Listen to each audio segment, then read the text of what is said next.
Good evening. Let's get things moving here. Oh, farts. Did I turn? Yeah, there we go. Probably should make sure I'm ready before I start. Tip learned from Michael Jordan when I went to basketball camp when I was Larry Bird for Halloween.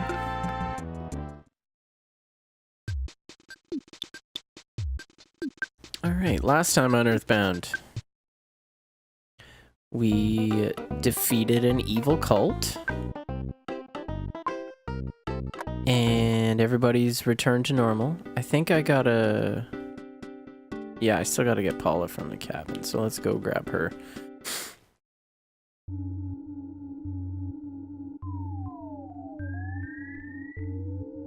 Okay.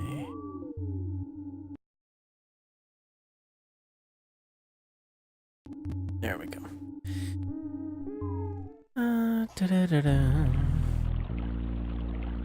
Now, aside from the ominous music, this cabin actually seems like a nice place where I'd like to maybe go vacationing. Also, aside from all the dangerous jazz crows. Possibly the stereotypical borderline racist crows from Dumbo. No, I don't want cookies. Yes. Be gone with you. Why are there so many crows here? Okay, maybe I wouldn't like to go here. Also, the only bed is nothing. And it's a giant jail cell. I'm not very good at planning vacations, I guess. Where would you go if you could go anywhere in the world? Cultist prison. In Murder Valley. I'm sure that some people in Tucson are worried about me. Getting back there may be dangerous, but we can do it if we combine our strength. I'm able to use a little psychic power that's actually pretty deadly. Let's head back to Tucson. Yeah, grab that teddy bear.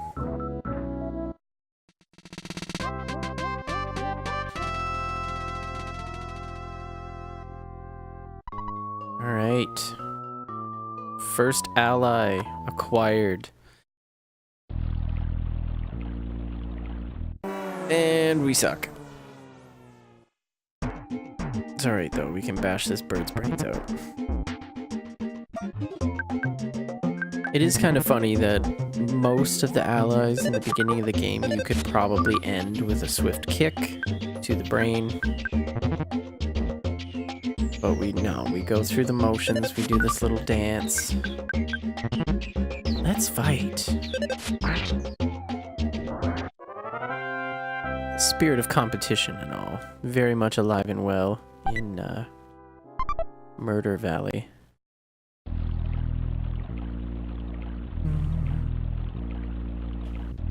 Yeah, I guess it'd be kind of hard to sleep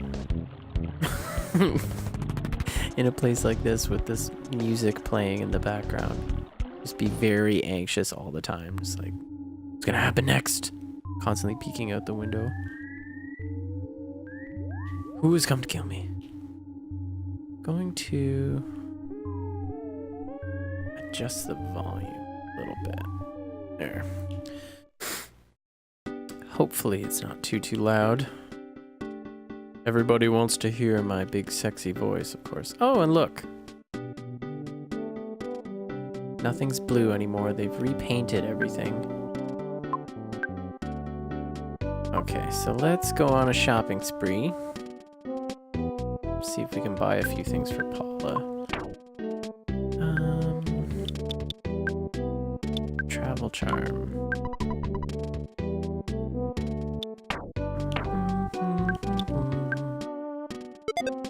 The thing that might do nothing. But we'll equip it just in case. So you never know. Always be prepared, that's my motto. Can I get you anything? Yes, please. I'll have one fry pan. Now, you may think you know how someone would use a fry pan as a weapon, but I guarantee you it's wrong. What you do is you cook them an omelet and use a fork to scramble the eggs up in the pan, and it'll scrape up little bits of Teflon coating, and then when they eat it, they'll develop a cancerous sickness and die. Of course, that's not a very efficient way to go about fighting someone, because it could take a few years.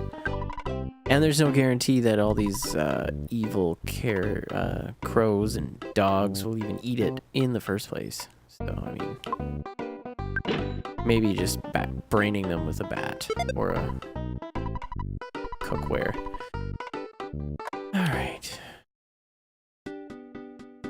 So, this is the fun part of every game where you acquire a new person and they're like level 0. So we're gonna have to go into this mysterious cave over here and level her up. Do some grinding. Not that kind. Creepy. Gonna grind up on these moles here and invade their personal space.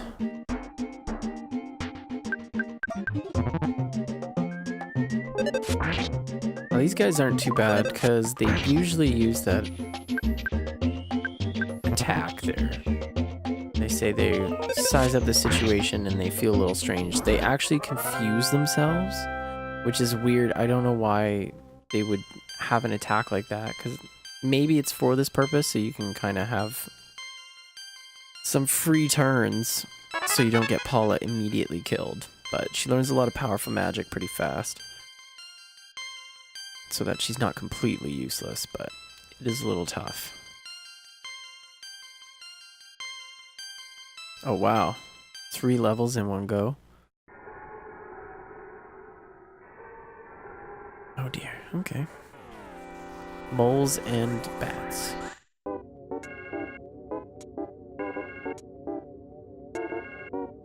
It's a ton of cave creatures in this. Let's try fire. Blow these bad boys out of the sky.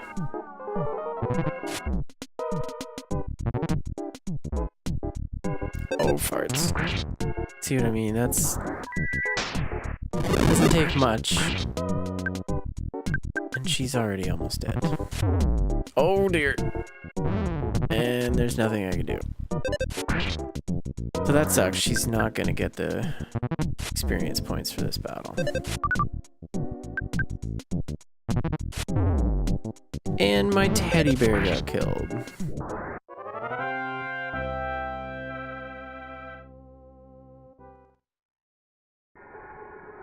Alright, so we're off to a great start. How's the new hero working out? Oh, she's marvelous. She's a ghost. She can't do anything.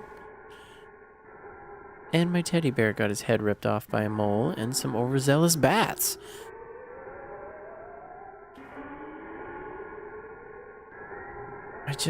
Oh, fuck this guy.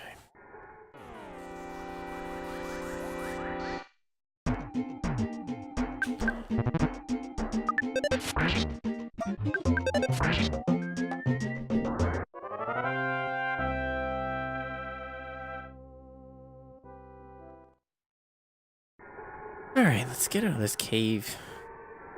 I don't like it here. 'Tis a silly place.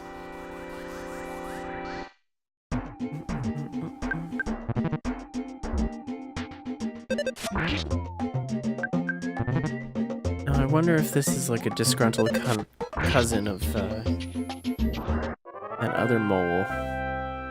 It's bopping around outside. Maybe he got laid off from the Hint Union. Just feeling a little lost and mad at the world. So what does he do?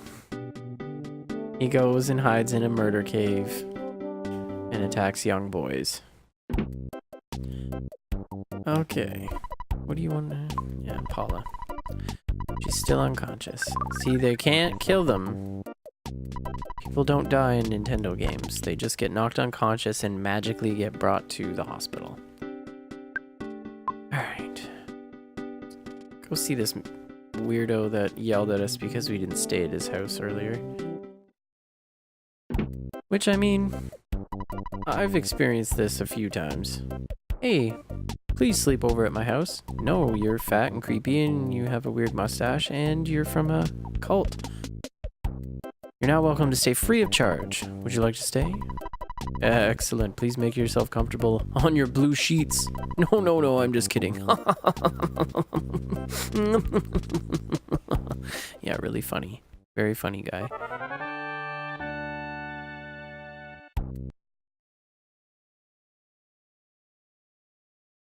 Sorry, just adjusting. There we go.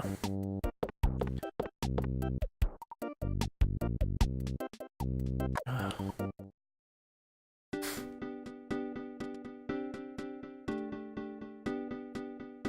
Just feeling only a tad zonked. Funny thing about babies, they don't like to sleep when you need to sleep. So sometimes you don't get any sleep. Which is fine, I love them to death. But I am considering some Johnson & Johnson baby chloroform, just to kind of get through the night. He'll be fine.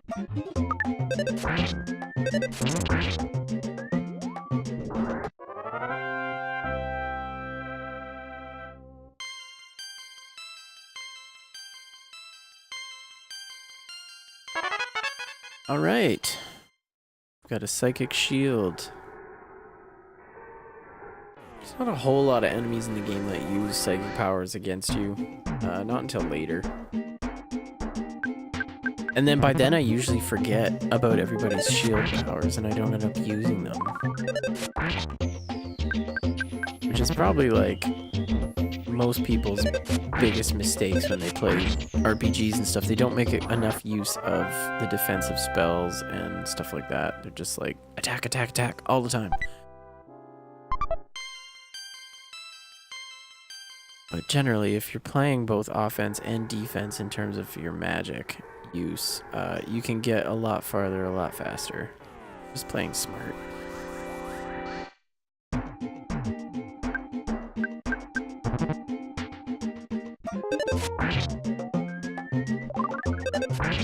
Yeah, what a useless attack. He confuses himself to the point where he might actually hit himself and kill himself. But it wastes a turn, and then when I hit him, he goes back to normal. And then there's a good chance that he'll just do it all again.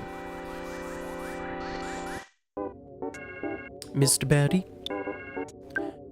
Bopping around. Oh no, that's Mr. Buck. Oh, fuck off! And Ness is homesick.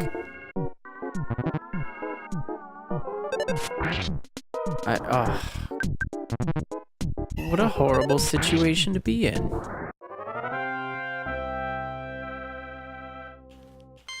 I think a cave is probably the last place you want to be like, you know what, I miss my mom. About to use your insane telepathic magic on a monster, and then you're like, oh, I could really go for some pasta right now. And then don't use it at all.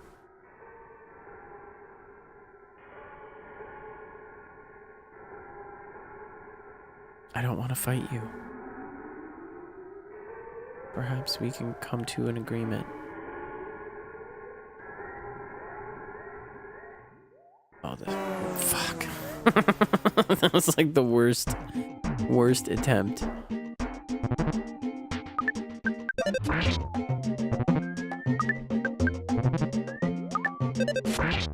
If we could have just engaged in diplomatic relations. Maybe we could come to a truce, a temporary ceasefire between young boy and mole people. A Alas, there's only one language they speak. Violence.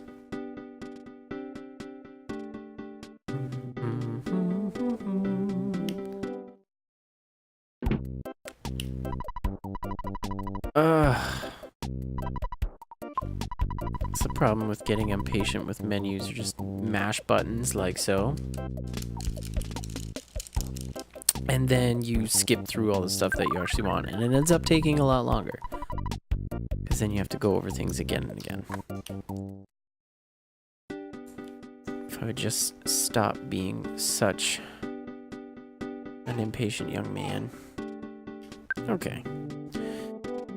Get it together, boy. Let's go take this cave by storm. I guess I shouldn't probably go down there just yet, because apparently bats are too much meat for me to try and take on myself. Okay.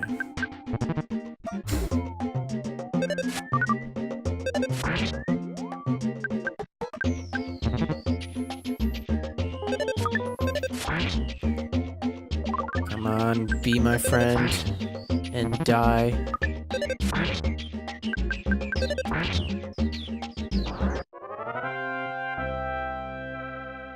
Alright.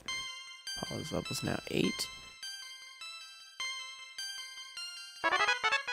Thunder, that's pretty good.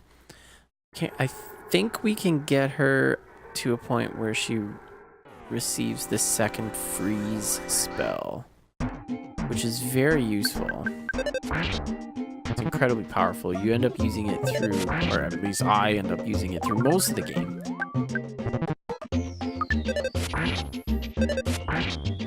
Just because it's a really low-cost, relatively effective attack spell.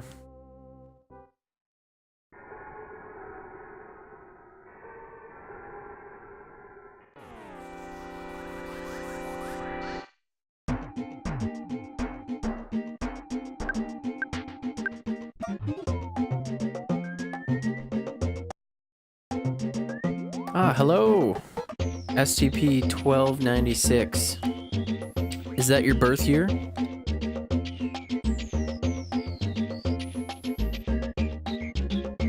Are you like 800 years old? So that's amazing. I have so many things to ask.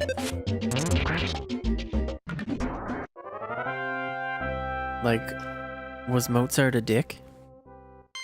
Or was he like a relatively cool guy that was just kind of misunderstood?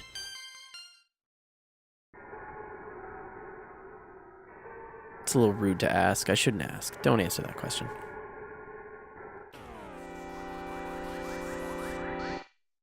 I hope you enjoy people casually getting distracted while playing a relatively easy game.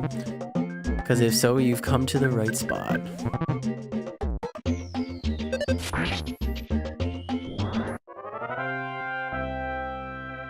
It's all about the hangs, man.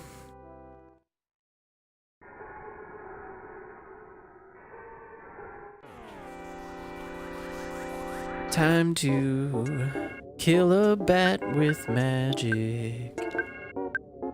No, freeze.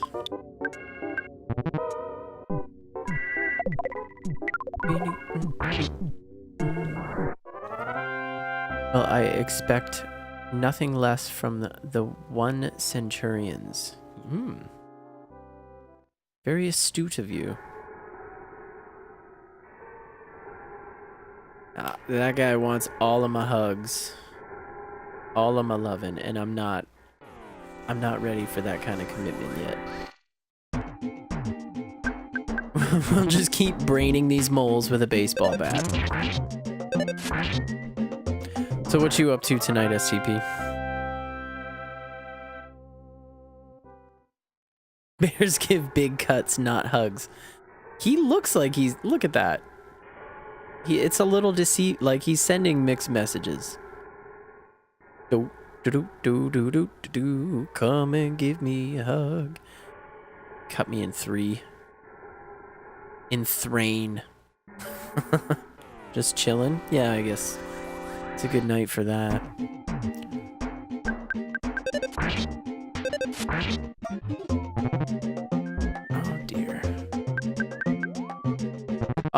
fuck, I forgot to call my mom.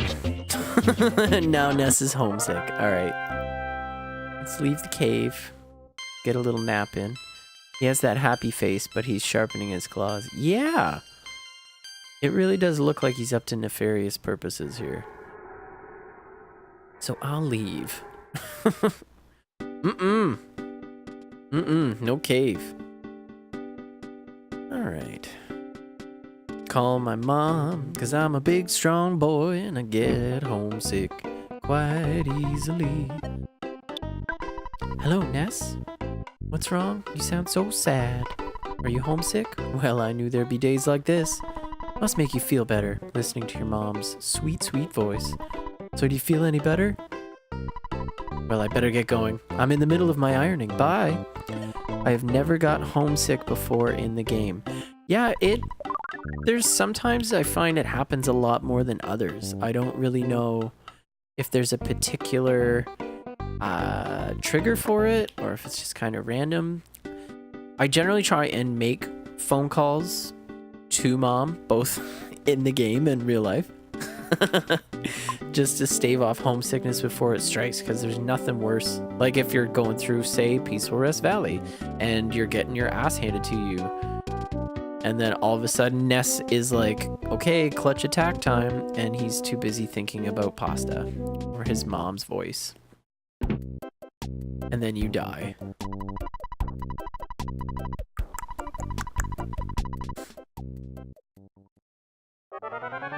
Depends on your M. Chances increase every 10. Oh, okay. Level. Chances increase every 10 levels. Did not know that. Years of playing this game. And then turn to 0 at level 70. Well, that's good. Finally a big, strong man boy. Reaching level 70. He's off out on his own.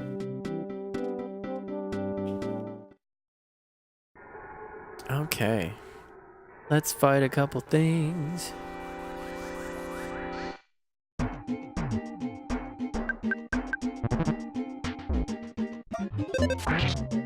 People have been talking about the Ancient Caves randomizer. I only recently found out about this the other day.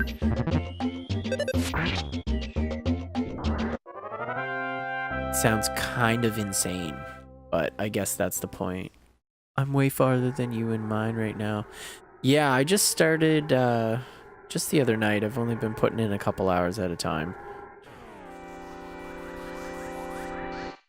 It's been a little while since I beat the game. I just like to play it really casually and take my time and talk to absolutely everybody. Because the scripting in this game is just friggin' brilliant.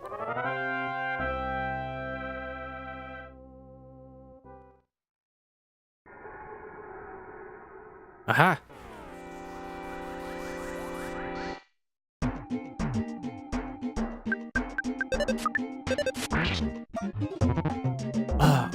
I can't remember. I watched a video recently about the one out-of-place mole in Dusty Dunes Desert, and I can't remember anything about it, but it was really interesting.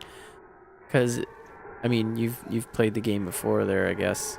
There is a mole that's very out of place just at the beginning of Fourside. Yeah, so just at the start of Dusty Dunes Desert, there's one of these moles, and like no matter what, you're gonna get an insta kill. And I can't remember what exactly it was. A very complicated answer for why that mole was there.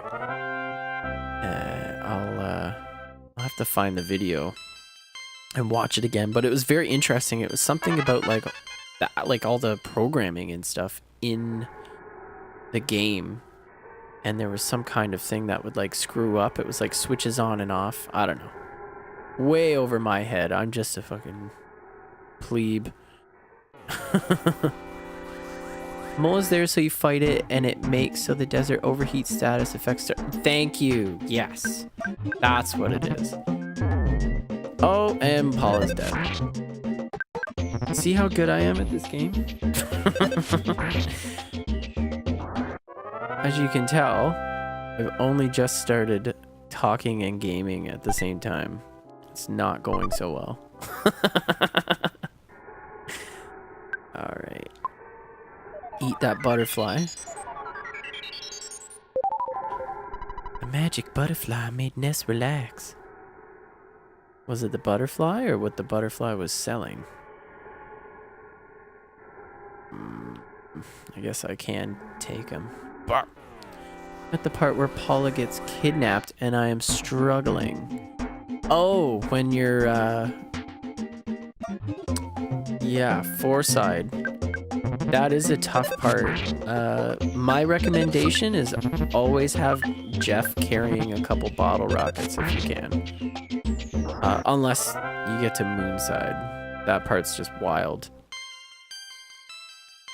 And everything sucks. I hate the cups of coffee in the department store. That's a terrible, terrible thing.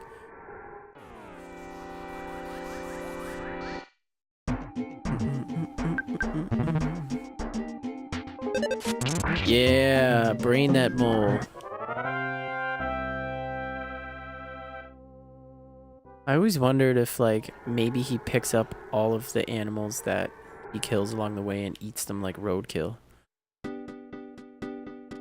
Oh, yes, the Musica. Or no, is that the guitar? The little records. I remember those guys.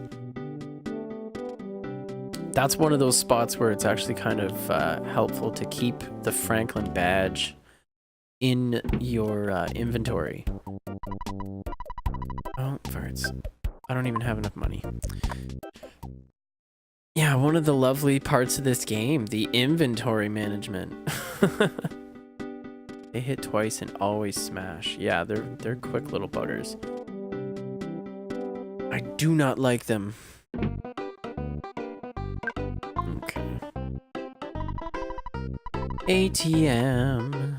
Give me my cash. 1,500 bucks. What a great job that would be. Just smashing moles in a cave all day. I mean, I wouldn't be able to do it.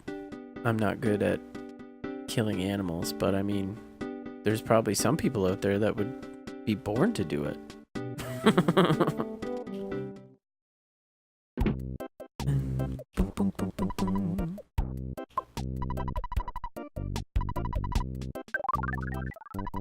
Yay, she's alive.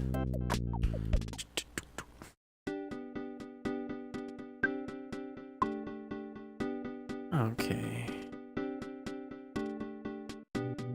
Smashing moles and bats in a cave alley when your dad keeps paying you to do it. That is an accurate description. Son, I need you to go and smash moles in a cave. What for? Why, it builds character, of course. You may hate me now, but you'll thank me when you're older. Ness said, recalling to a psychiatrist while on the couch.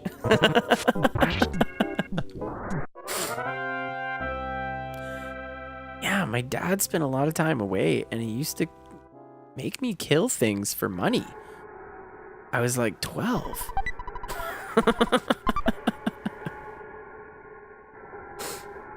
Aha! On guard!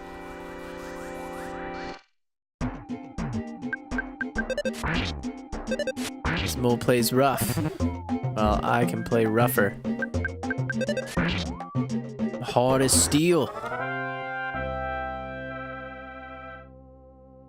But when you're older, you will be killing eldritch monsters for me, don't worry. I'll pay you like $10,000 each. Yeah.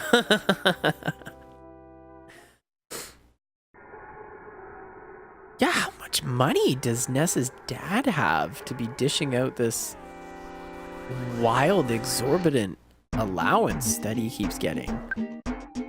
Like, by the time you get to the end of the game, you're like making like $100,000 a cave run. Like, oh, no, don't worry, son. He stole it from Pokey's father. Oh. Wow. Yeah, I always thought Aloysius Minch was just a dick, but it looks like he's loaning Ness's father all this money and he's just giving it away frivolously, like he's got bipolar disorder or something. Here you go, son. Go kill bats. I gotta go buy a house. Like working from somewhere in Taipei in a nondescript office building doing God knows what.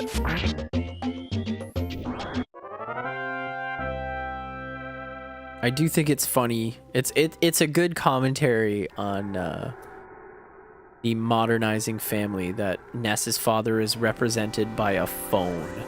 And he's just this absent guy that's like a little too busy to talk too long. Gives like parse bits of taped together advice here and there.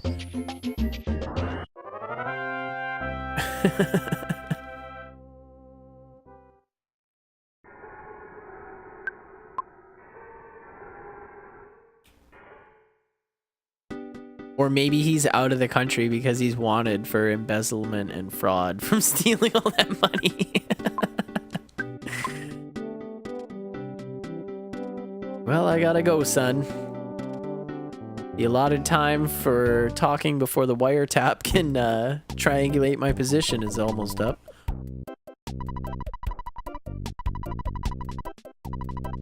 Ha ha ha ha ha. Oh, you're so funny.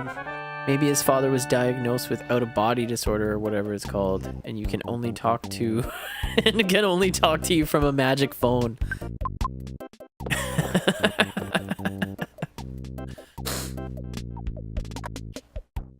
Or maybe Ness's dad is the phone.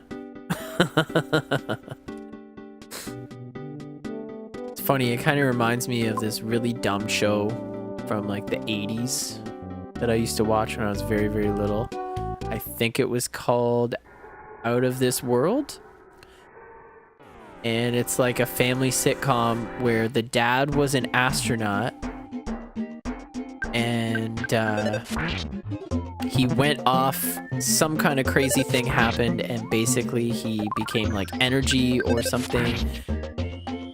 He brings home this crystal to his daughter, or the daughter gets this crystal and she talks to her dad through it and she can stop time. It's very, very bizarre. Or maybe Ness's dad is Gigas. He did this just to pay him money and extort money. Gigas has been cooking up this scheme to steal $1 million from Pokey's dad. It's like a Game of Thrones style, like elaborate scheme for such a stupid end.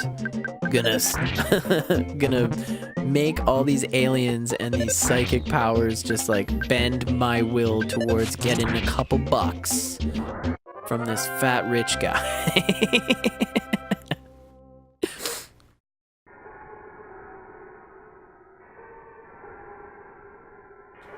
Alright, let's see Paula's status. How are you doing, babe?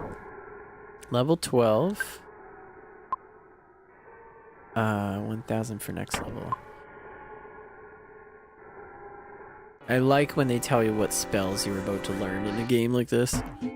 And the reason Ness's face is on the devil's thingy is because he made it seem that Ness had been stealing them. Oh. Hey. The conspiracy theory machine is strong tonight. Infowars.twitch.tv.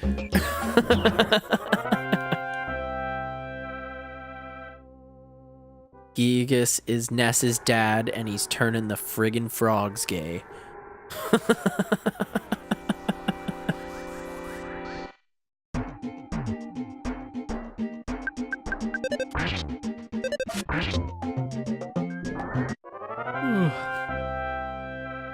Yeah, I find some people seem to like to do their grinding off of Twitch, but I mean, having people to talk to while you do it makes it a little more bearable. And the baby Ingius thing is Sans Undertale. Now, I haven't played Undertale yet. I've had people recommend it to me for some time. Just because I've seen like screenshots and stuff, the similarities in the gameplay and the style and stuff, but no, I haven't played it yet. Is it any good?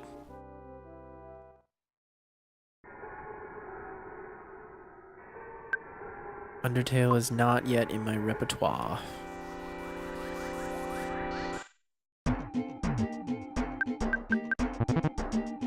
That's a joke. Have you seen the NES and Sans Undertale game theory? No, I have not.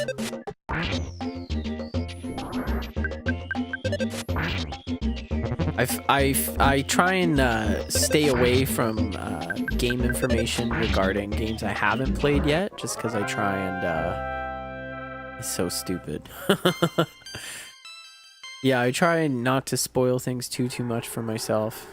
I don't even usually watch trailers for like movies that I want to see, because anymore it's just like when Star Wars was about to come out, I was like, okay, I saw that one trailer, but I don't think I want to see anymore. Treated myself, and I want it to be like as fresh as possible.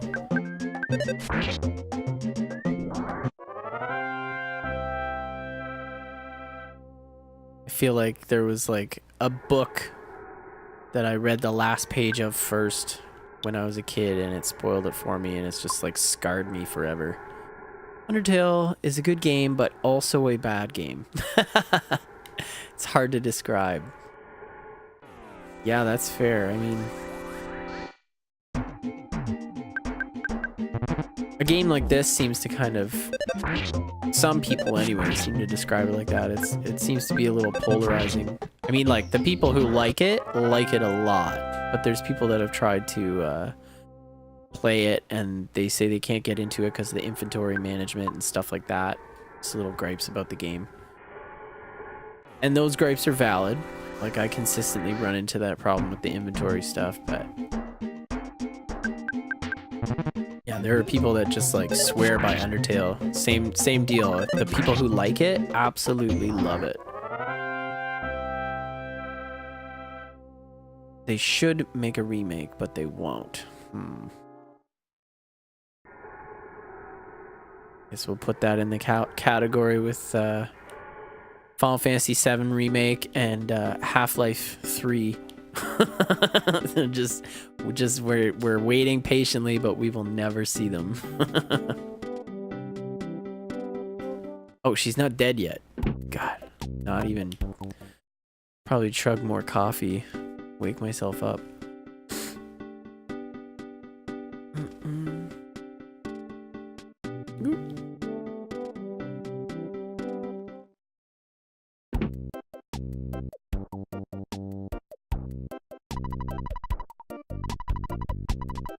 I feel like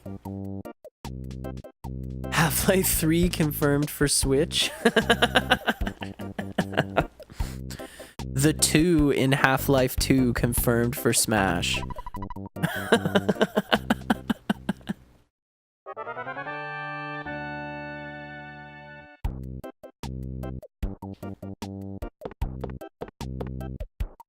Man, I hope that's a real statement, but that sounds like the most ridiculously, like... Where'd you get that? The National Enquirer? Beside Bat Boy marries Elvis clone?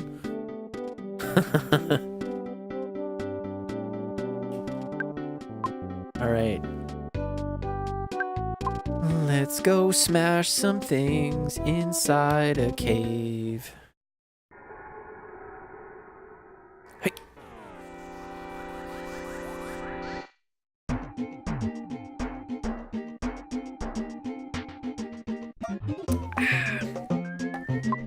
Mind me just chugging some coffee to try and wake myself up. Now, I made myself some coffee, and I grabbed the milk from the fridge, and as soon as I started pouring it in, it looked like something was a little heavier than average milk and fell into my milk, and it splashed, and I was like, that milk seems more solid than it probably should be. And then pieces of milk were floating in my coffee. So I had to throw it out and make another cup of coffee and drink it just black with a little sugar. And I was like, this'll beat those tireds, those sleepies, fight them Z's off. Unfortunately, I don't feel any more awake. Oh, what happened? There we go. I'm still kind of listless, but my eyes are really open.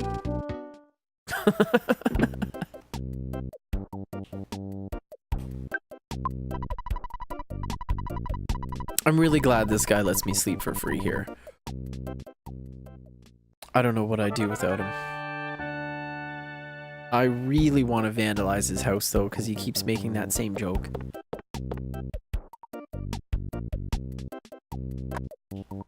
It's like when you go to your friend's house for like a sleepover and they have that overly like nice dad. Which like, okay, yeah, we all want a nice dad. But he's just like overly smiley and like forces you to eat things that maybe you don't want. Because he's being such a nice host and keeps making dad jokes. You're just like, God, you're so nice. Just want to punch your fucking face in. Just ignore us. Threaten to send me home if we don't stop being children like everyone else's dad.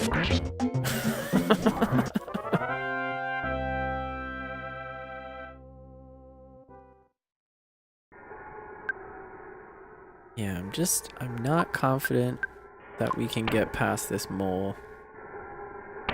20. Alright. Is he homesick again? Jesus Christ, kid. Ugh. Can't believe this. Like, I get it. Like, your mom's very nice, and home life is way better than being out on a murderous adventure where you could die at any moment.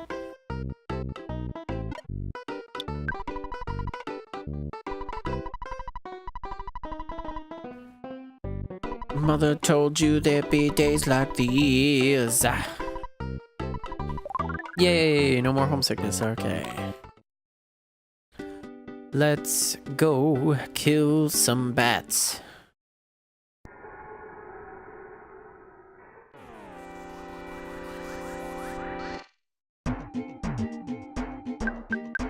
Did you hear? Did you hear? Don't tell Paul Revere. Yay!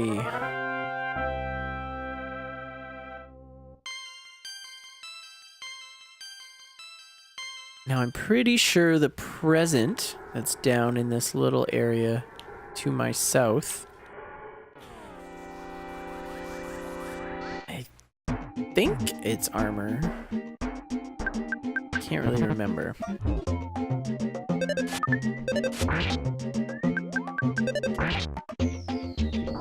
I find a lot of the times the presents in this game are not really worth it, but the completionist in me is just like, gotta get everything.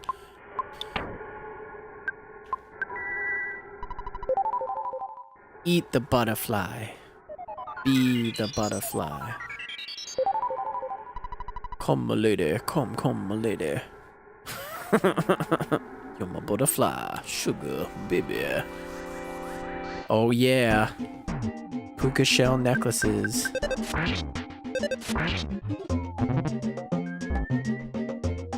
It's really funny because that was like my high school days. And as I started to get a little further from it, well, actually, when I was in it, I was like, you look at a time like the 80s and everything they did was so stupid and they looked so stupid. And I feel like that's never going to happen. It's never going to happen with us. And it did not take long for everything we loved and did and everything people wore to look so dated and stupid. It just seemed so normal at the time. It's kind of a bizarre psychological effect of just being immersed in culture.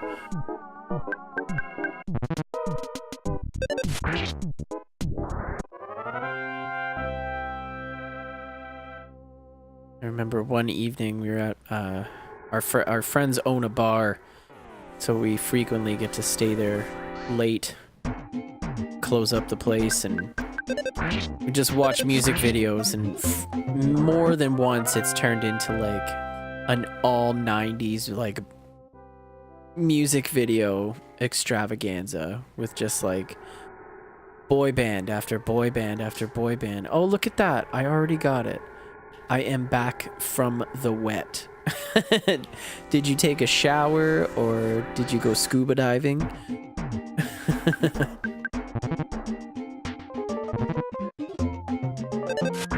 I suppose the obvious answer would be that it is raining outside. But I am not an obvious person.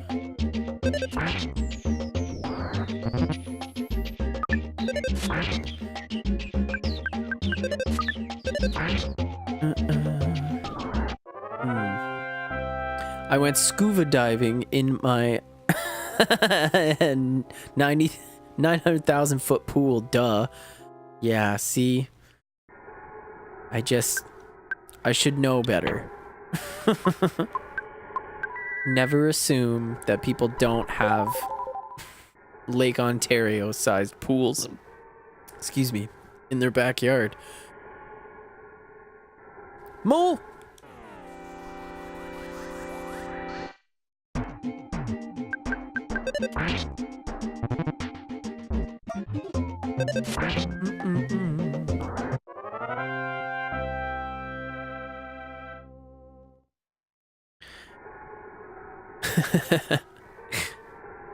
Oh, I'm the type of person that my eyes are a bit bigger than my stomach, and I tend to eat way more than I probably should. Oh, farts. And I'm definitely feeling the effects of that right now. We had lasagna for dinner, and I just feel so fat.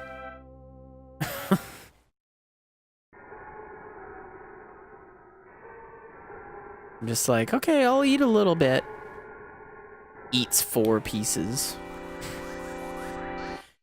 Has ricotta cheese spraying from tear ducts.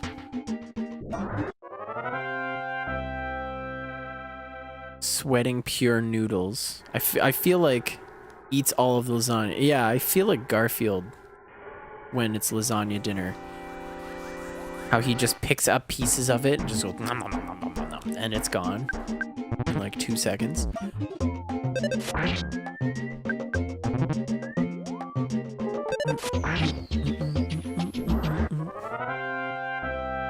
Sweating pure tomato sauce. Yeah. I'm Chef Boyardee's wet dream right now.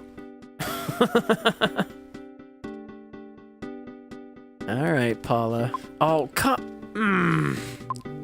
$1 off.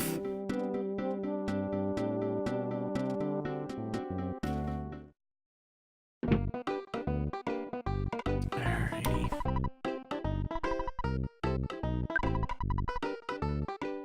Pissing spaghetti. Pissing spaghetti. I will take out $2, and there we go. Plopping meatballs.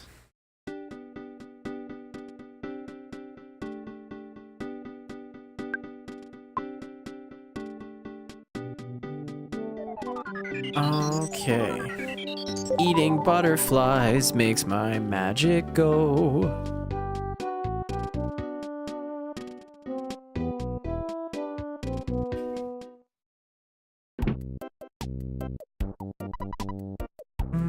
Paula's unconscious.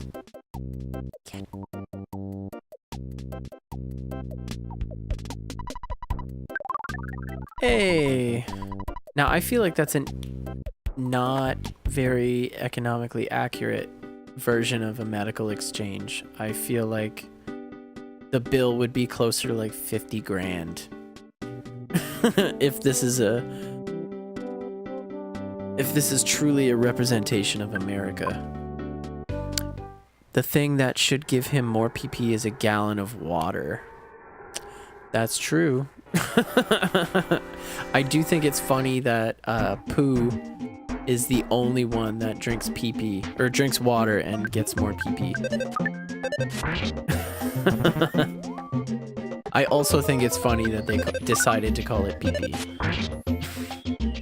It's very hard for me to not say it in a specific way that makes it sound sillier than it needs to be, because I am 6 years old.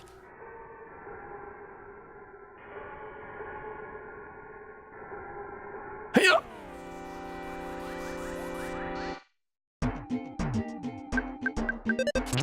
This mole's playing rough. I won. Well, let's see if we can't get Paula another level up and maybe... Oh yeah, one more fight, and then we'll give her a go on the old mold train.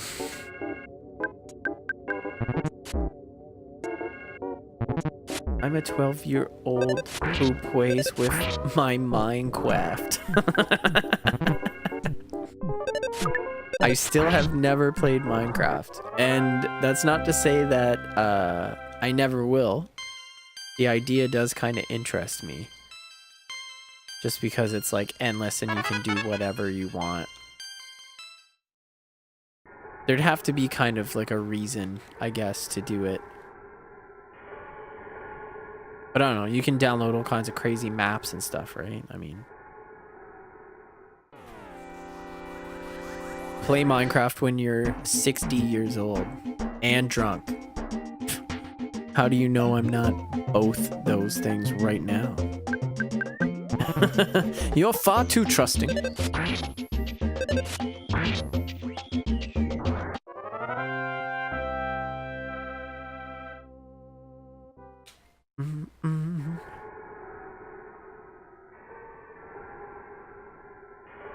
All right. I like to move it, move it. Just blow these guys away. I only trust two things, my booze and my liquor. Keep your friends close and your enemies closer, I guess.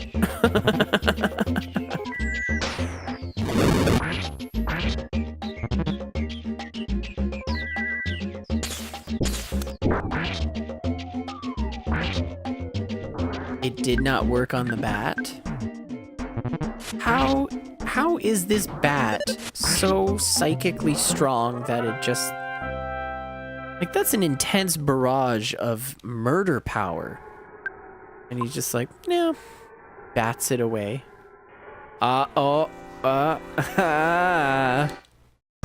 Bats it away.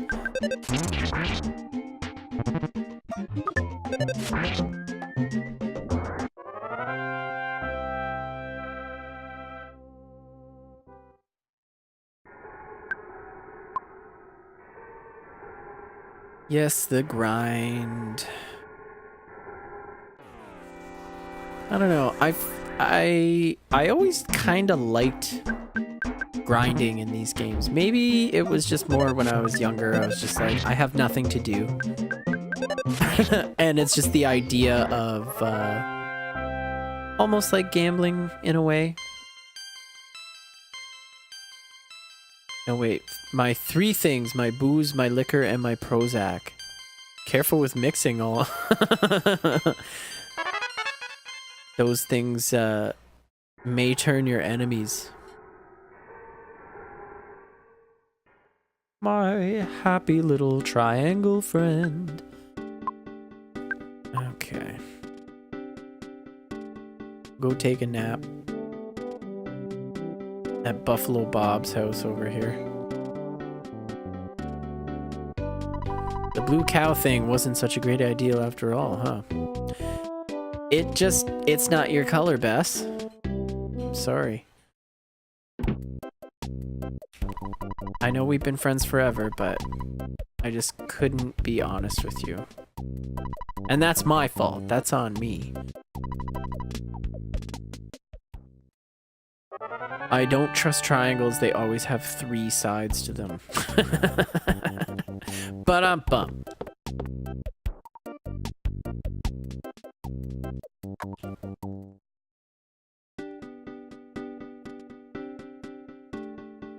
Speaking of triangles, I remember being in school and learning the Pythagorean theorem and thinking I was the smartest boy in the entire world, despite the fact that it was part of the curriculum and everyone else was learning it. But it was just like, oh, wow. A plus B equals C? Oh my goodness. A squared plus B squared equals C squared. And then I was a little earlier, or a little later, but finally realizing that that is the random thing that the scarecrow vomits out at the end of the Wizard of Oz. That was one of those things where it's like, oh, that's what he's saying? Oh my goodness. They just give him a diploma.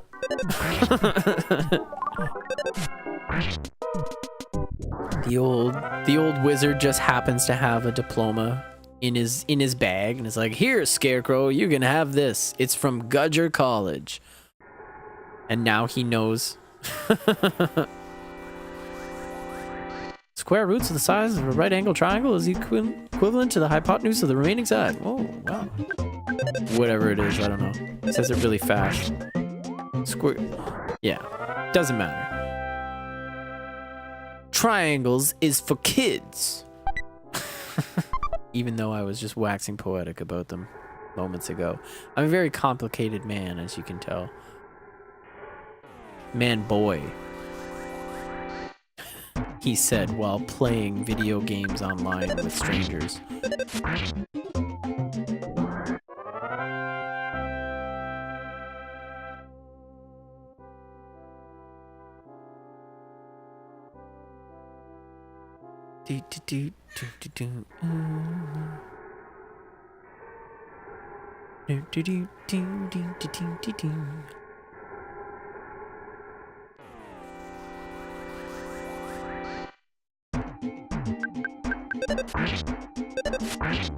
I wonder if it's lore that, like, Ness and Paula eventually get together.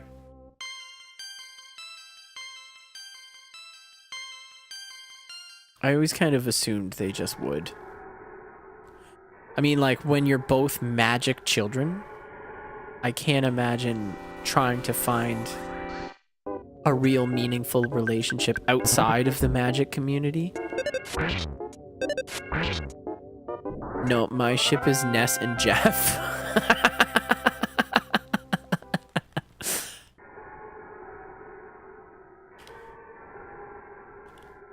Jeff, to you, you may have just been fixing our broken gizmos, but to me, you fixed my heart.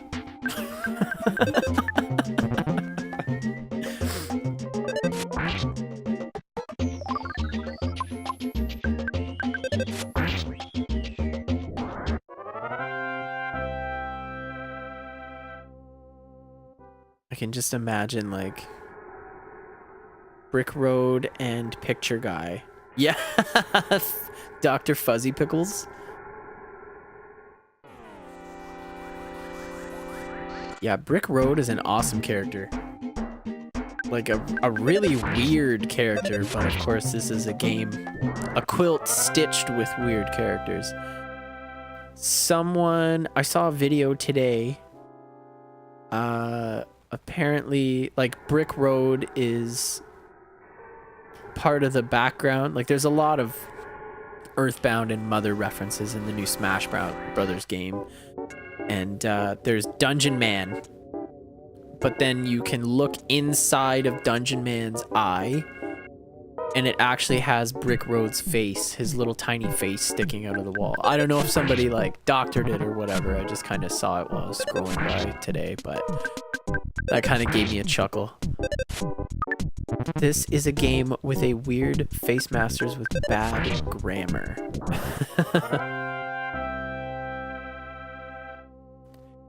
I'm actually I'm very impressed with the translation in this game. There must have been a really good localization team on that. I feel like there's a lot of games that really suffered when they brought them over here and didn't really care too much about who was translating it.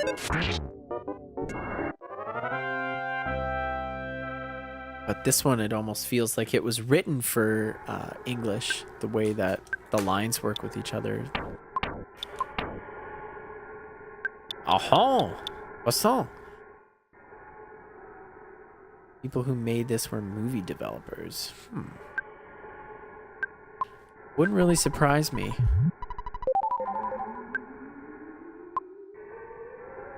All right. There's our friend Huggy Bear. Kind of want to maybe don't fight him yet until I can get past the boss. I'd like to take full advantage of after you defeat the dungeon master, then all the things in the dungeon want to run away from you. So I really like taking full advantage of that.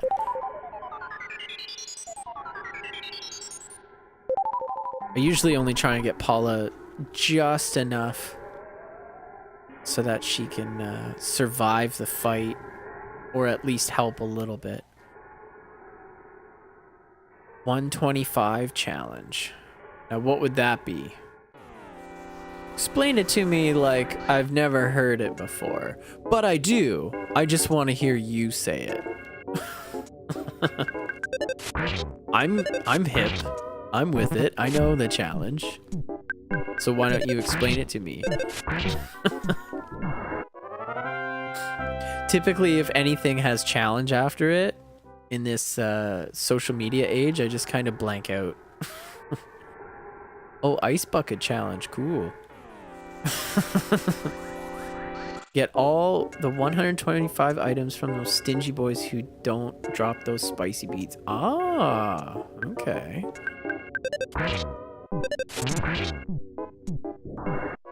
Right. I have gotten the Sword of Kings a couple times. I haven't got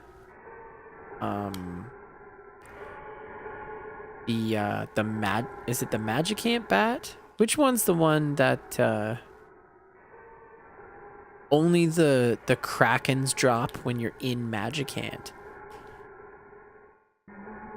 That's one I've never gotten, and I'm not exactly sure how to go about getting it without maybe save states, but goddamn Huggy Bear. Okay, I think I can do this.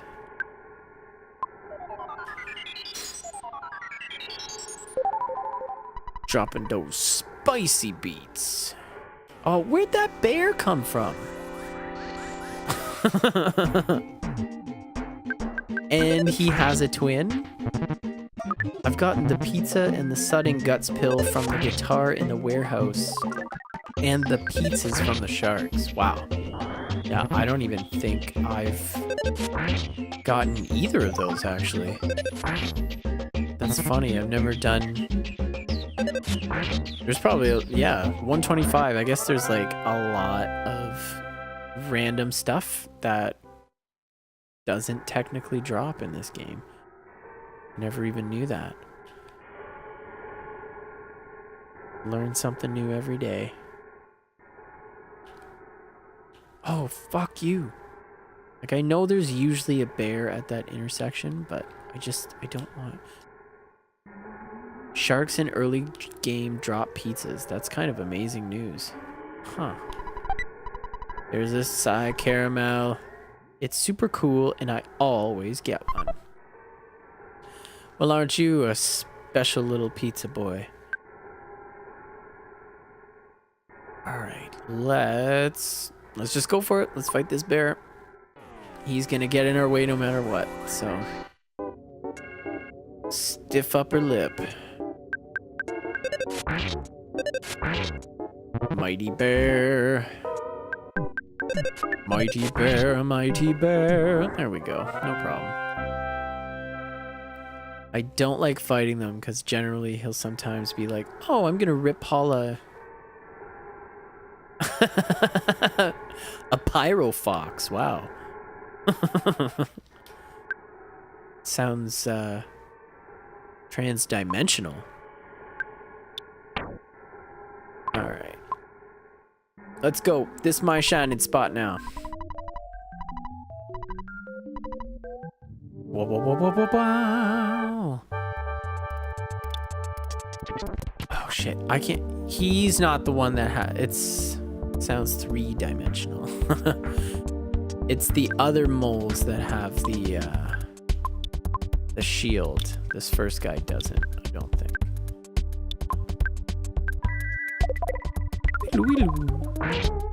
What? Oh my god! Okay, this very quickly went bad. What a horrible development.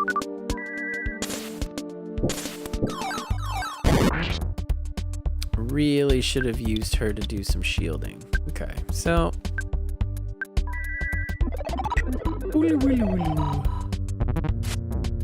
that's nice. Never saw the shield because I was so scared of Jeff or Paula dying in one hit. Oh, he's using a psychic shield now. Boom! Scrap!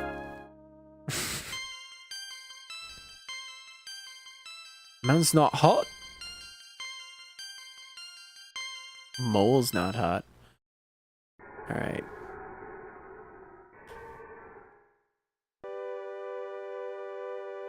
The tiny, tiny steps.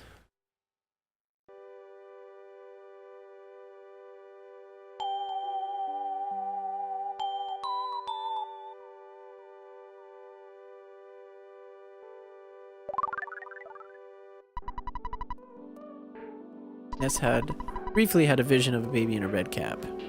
Ness's soundstone recorded the melody of the Lilliput steps. Why can't all 8 of them be foot-based? Yeah, that's a good question. The first 2 are all steps. I mean, they could have spaced that out because like having the first 2, it kind of sets a precedent.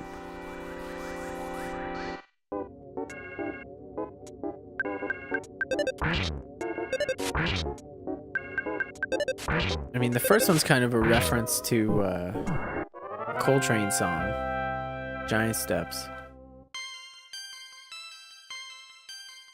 I don't know that any of the other... I can't think of any of the other ones right now. Like Magnet Hill. I don't think there's any other real references to any other music things, but I know there's a lot of music references in the game. For sure.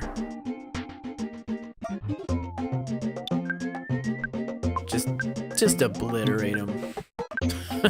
Get out of my life. Get those bats out of here.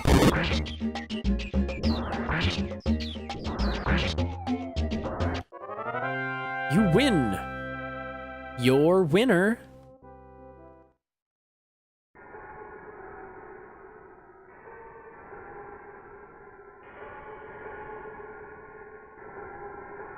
Oh yeah? Oh yeah? Ha! How's it feel, Bear? The best area in the game is Saturn Valley. I really like Saturn Valley a lot. It was an especially, like, the first time I played through it, getting there and all the dungeons and everything around there are particularly hard. At least when you don't really know what you're doing. And I was kind of annoyed, but like, I feel like the Mr. Saturns made it a bit more bearable just because they're so like weird and endearing.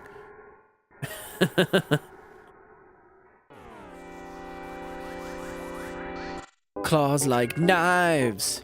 Claws like knives. Please don't claw my girlfriend. I need her magic to keep me safe. Hey. Got your bum.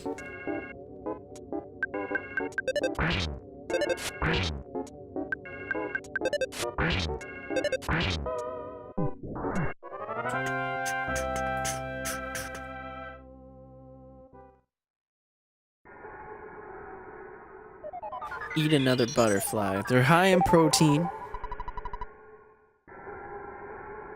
Plant and insect-based protein is the future. But of course, it's kind of gross to eat cricket burgers. Well, that's, I mean, I can't even really say that. I've never tried one, but... Smashed!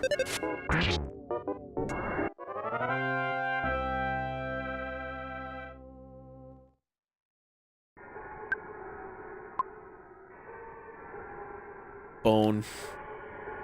Bone, we hardly knew ye. Here lies Bone. Are those from the same skeleton, I wonder? Did the bear hit him so hard that he exploded? And all his bits went everywhere?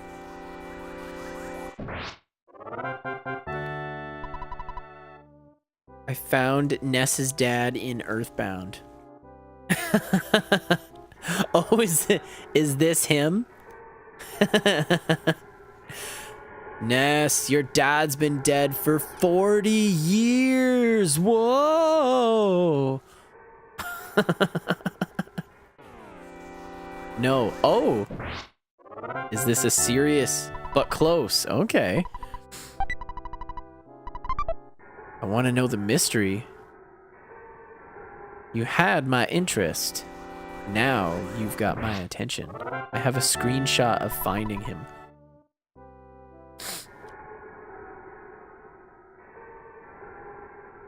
Is it maybe the the cattle skull in the Dusty Dunes desert?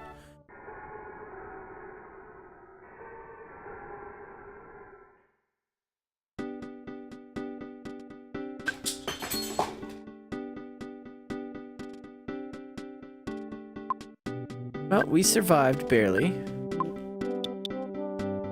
No, but you're getting closer.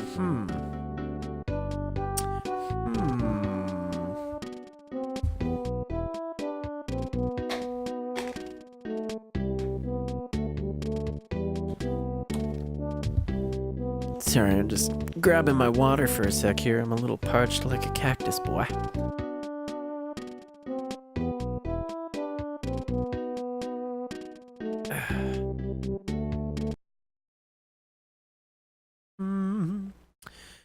Do do do do do do do do do do do do do do do do.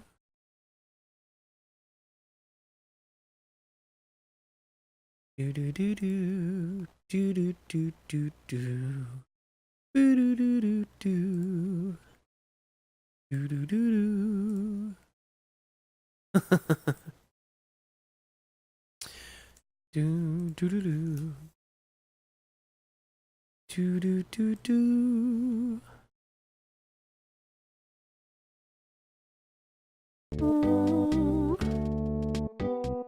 All right.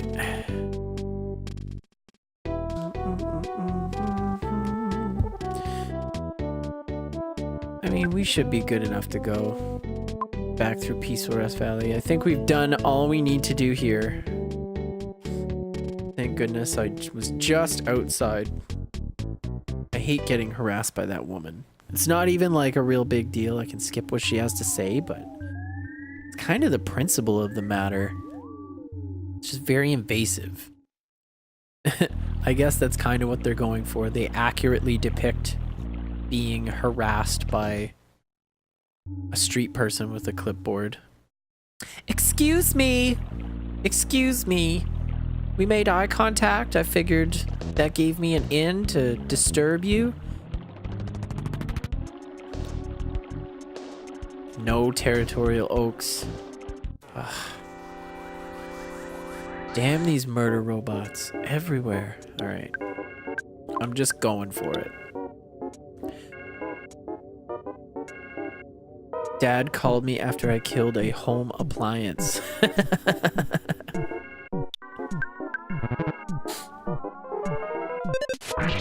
Aha! Good thing I kept that cold remedy from the very start of the game. I mean, I guess I also have the heal spell by this point, but... that way I can extend my stay a little longer. Healing bee!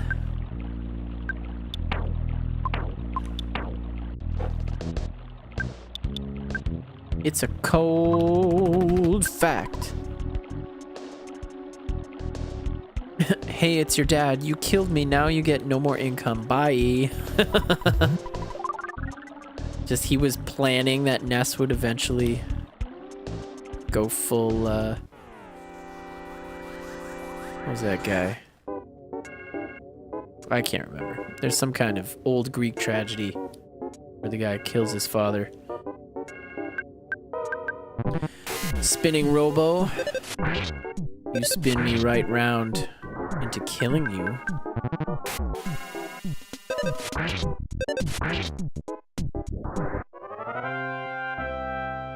Find him in a department store.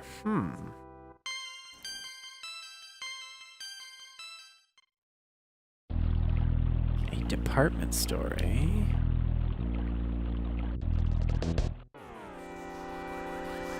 Is he maybe a guy that is working in the warehouse of the department store selling weapons? And bottle rockets?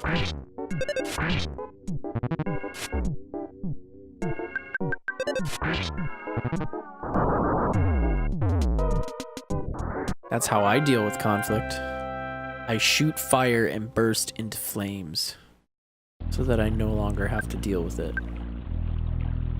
Dad, so this is where you've been all this time, and you're a drug dealer. Yeah, I like how that guy kind of handles his business as if he's a drug dealer. It's... where is the... I think the first time you encounter that NPC is in Threed? Behind the store, I think. And that guy is awesome. I really do like him a lot. He's got so many useful things. That's how he got all his money and Pokey's family buying all the drugs. Oh, so it's just like a big drug weapons smuggling conspiracy, huh? Or maybe Ness's dad turned state's witness. So that, and that's why he's hiding. He's in protection.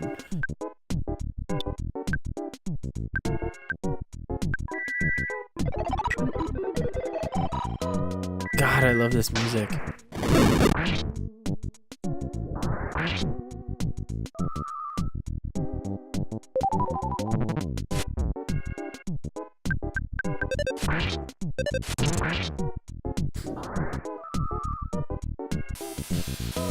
Brain shock. State of shock. Bing, ding. Gigas sends the Manny Manny statue to lower his prices for them to get a joint. Oh, farts.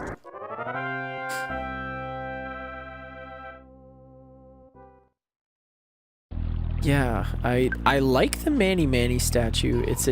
I like how it it's a creepy kind of weird statue that seems sort of like sentient and gets around.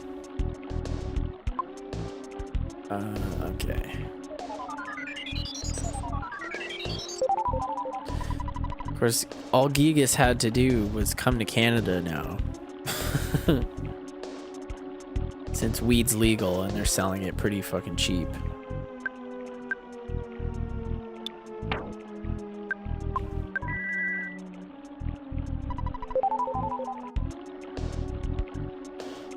Boom, boom, boom, boom, boom, boom. Oh, okay.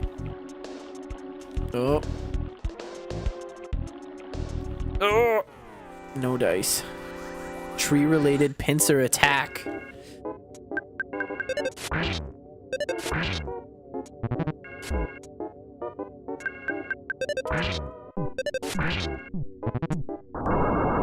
Ooh. Alright, maybe a quick little heal. All Geese has to do is come to Canada and buy it, but getting a passport as an Eldritch monster is kind of difficult. Okay, yes, true.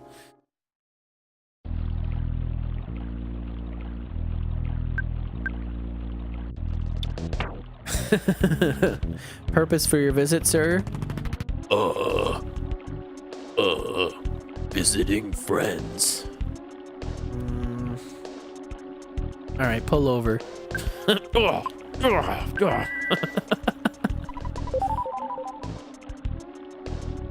just picture like a Starman and a lesser mook trying to smuggle weed over the border for Gigas.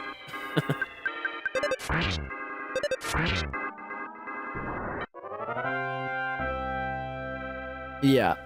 Okay, sir. I'm gonna have to ask you to pull over.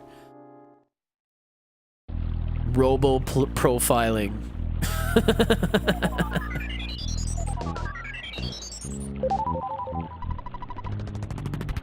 Oh, nice. Blue. Oops. I won't say it again. I fixed the bridge as a sign of an apology. I'm just trying to help. It's incredibly helpful. Thank you. I guess we're still in pretty good shape. I usually kind of worry my way back across Peaceful Rest Valley just because it's always such a shit show. But it seems like we're doing pretty good. We still have a lot of PP. Sir, have you heard of the ancient evil taking over the world? No. My goodness. What a horrible story. Yeah. Hey, I gotta talk to you, Mole. Some of your buddies over in the cave, they were getting a little handsy with my girlfriend. Clawing her up and down.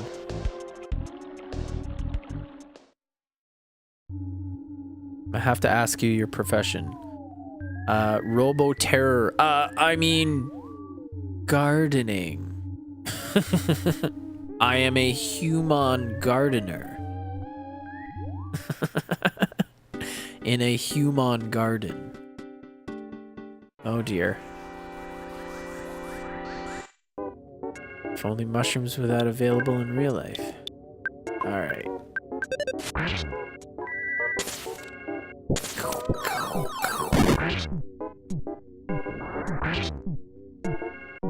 Rambling man, rambling mushroom.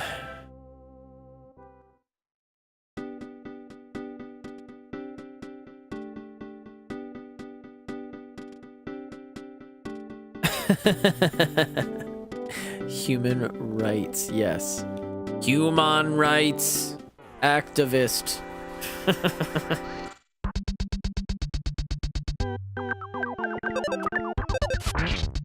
No mushroom, no mushroom, no mushroom, no mushroom.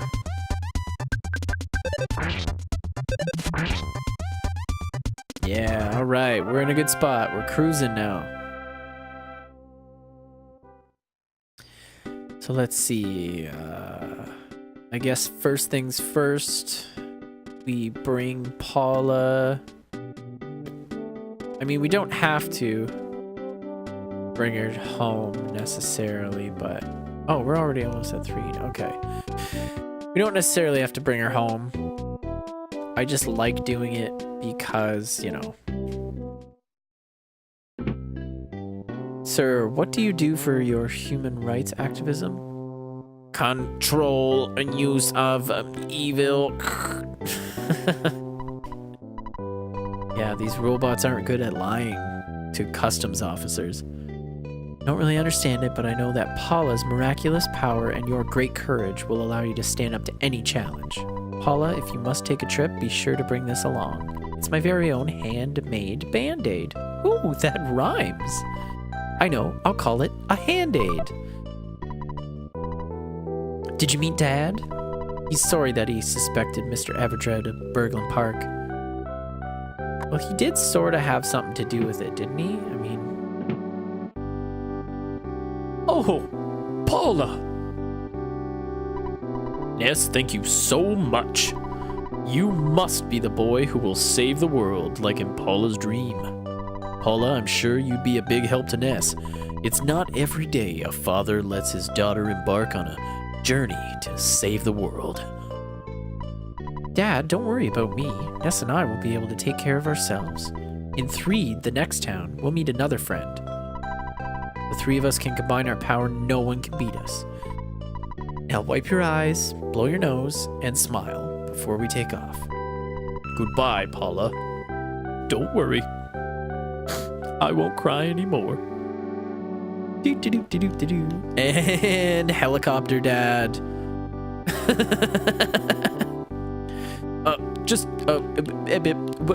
One more thing. One more. Have you seen my stapler?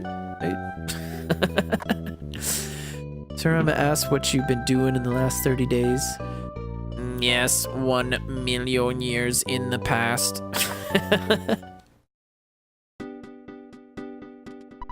Hello, Ness? Everdred is looking for you. He's got something for you. All right, perfect.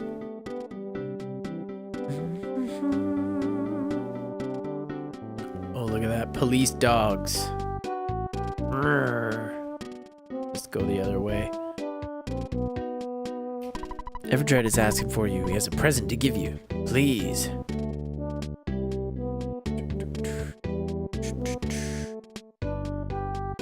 I really hope I don't accidentally have too many things. Check first. Lots of French breads. I was going to ask you to be my partner, but I know you'll refuse. It's written all over your face. If you accepted, I was going to give you some money. Actually, I can't keep the money now. Anyway, let me give this to you. It's $10,000. Use the money any way you like. Cannot refuse my generosity, just accept it. Now I plan on looking for the evil Mani statue that Liar exaggerate unearthed in one end. See you at another time, in another space. Paula got the water bills. Okay, good talk.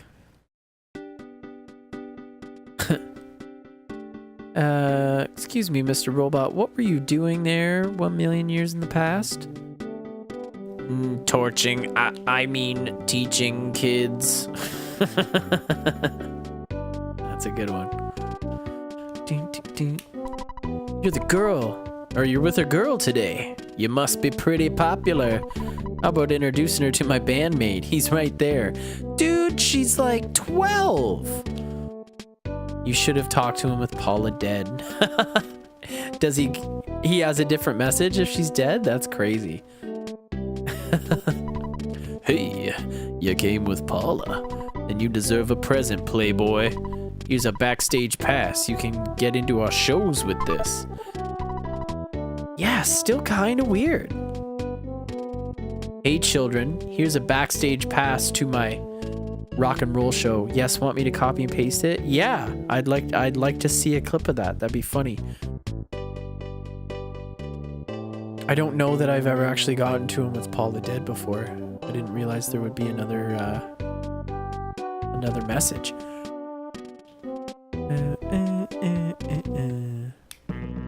Hey, Professor Fuzzy Pickles. Pictures taken instantaneously. I'm a photographic genius if I do say so myself. Okay, get ready for an instant memory. Look at the camera. Ready? Say Fuzzy Pickles. Wow, what a great photograph. Will always bring back the fondest of memories.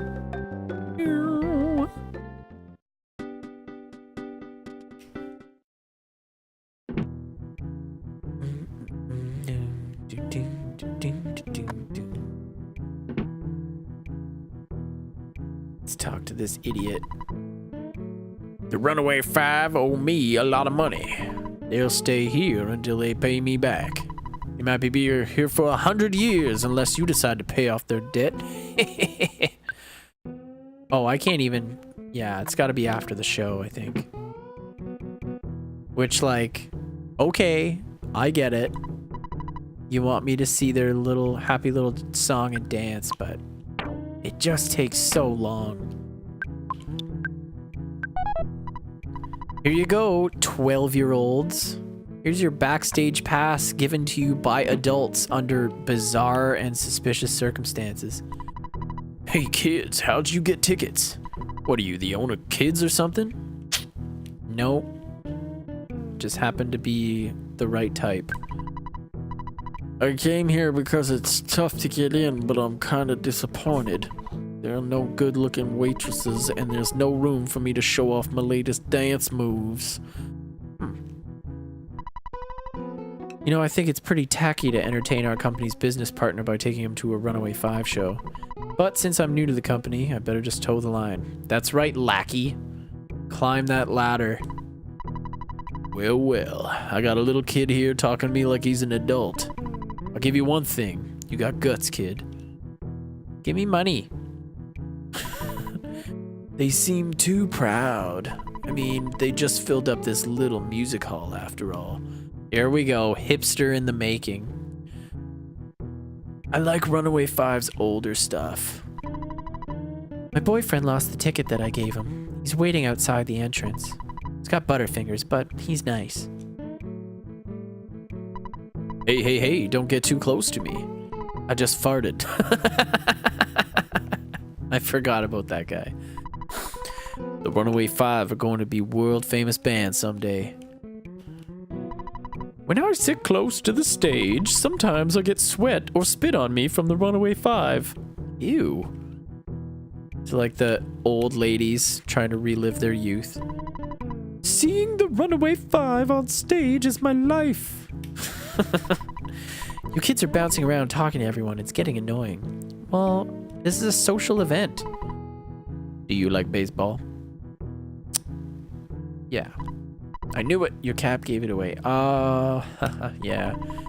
Lucky if the Runaway 5 told me I could go backstage, but I don't have a pass. I'm sure security will stop me. Hey, really? You have a pass? I can't believe it. Can you take me with you, please, please, please? I can pose as your sister. Yes? This rocks. Let's go. Ooh, my heart is pounding. Oh, I didn't get to talk to Mr. T.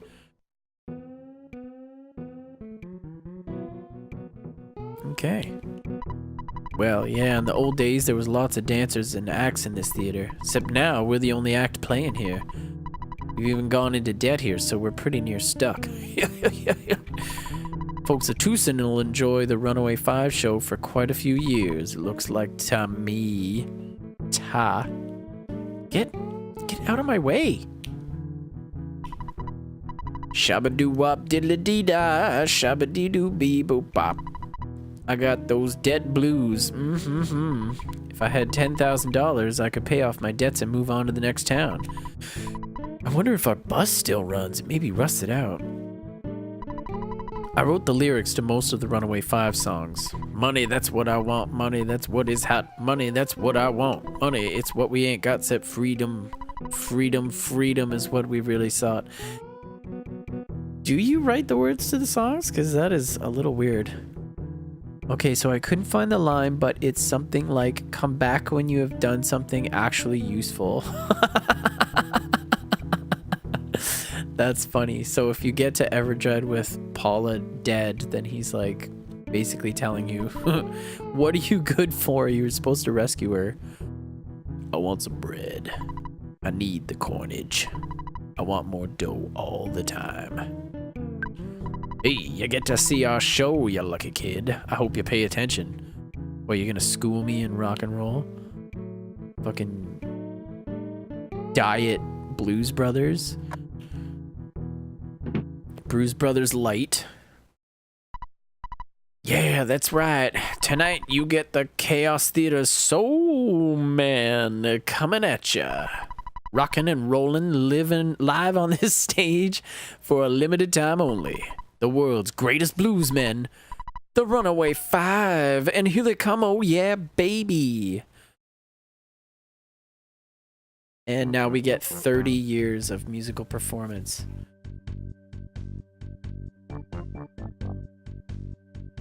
I mean, like, once is fine. All right, put me through your little song and dance, whatever. 2 times is pushing it. And then the 3rd time when you have to go and see Venus and they make an appearance. Ugh, just, ugh.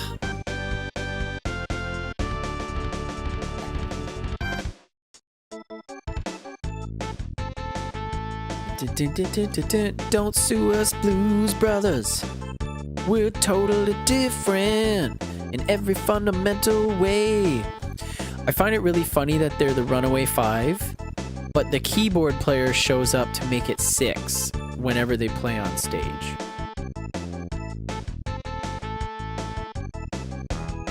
And granted, I mean, like, there is clearly keyboard, so at least they're trying to be accurate with their use of the sprites. But, like, it says Runaway 5 right above them. Have you heard the remix lyric version of some of their songs? No, I have not.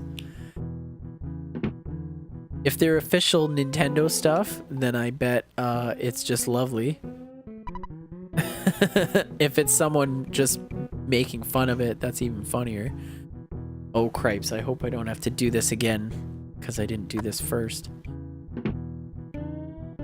Alright. Wad of bills, here you go. Yipes! You surprised me. Now I'm not sure what to do. I got the money, of course, and Runaway 5 are free to leave. Got no complaints now that I have my money. Perfect, okay. Well, what do you know? This little nipper took us from nightmare to a dream. Oh my. Ow! This means we can get out of this dump. I'm a good driver. Come on, I'll show you. Alright, let's move on to the next town. I'm sure our old hunk of junk will get us there. I didn't make a spectacle of myself, did I? You did. You pissed in your saxophone on stage. Some old lady tried to kiss you.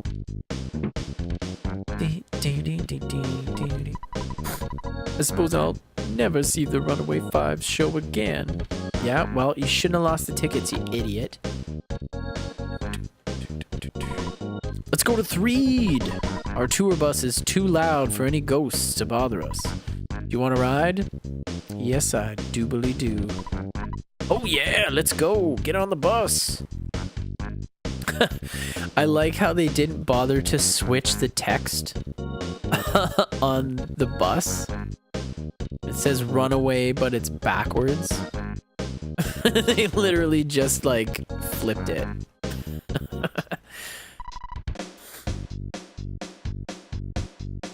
Yowner, let's do it. Hey, sidewalk! Get out of my way! Yeah, you said you were a good driver, bud. Never trust the person who's like, I'm such a good driver, let me drive. Those are the people that are trying to overcompensate, and they're probably gonna get you killed. If you're a good driver, you shouldn't have to constantly remind everybody that you're a good driver.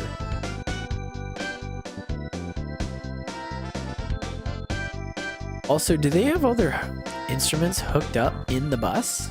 Is that why this little musical thing is happening right now? I mean, I'm not complaining. It's getting rid of all the spooky ghosts.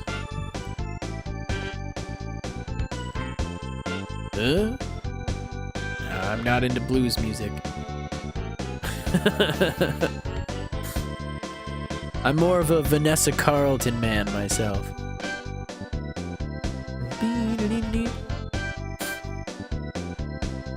This was always one of my favorite parts of the game. Just because it's so creepy and dark, and looks like we have to say goodbye for now. This town seems pretty gloomy. but I'm sure you can light up the place with your own little brand of sunshine.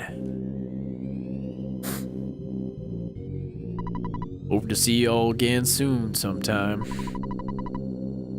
Look for us to be singing at some theater in Forside. Man, whoever is booking their gigs is doing really good work, because they literally 5 minutes ago got out of a lifelong contract. And they've already got a gig in this game's version of New York City. At a really big theater too, so but we'll get there eventually. I figure this is a good spot for me to go and take a little bathroom break. But before I do, we'll do this evening's book report section. Here's your required reading for the evening. It's from the Harlequin Desire series. And it's titled The Forbidden Texan by Sarah Orwig.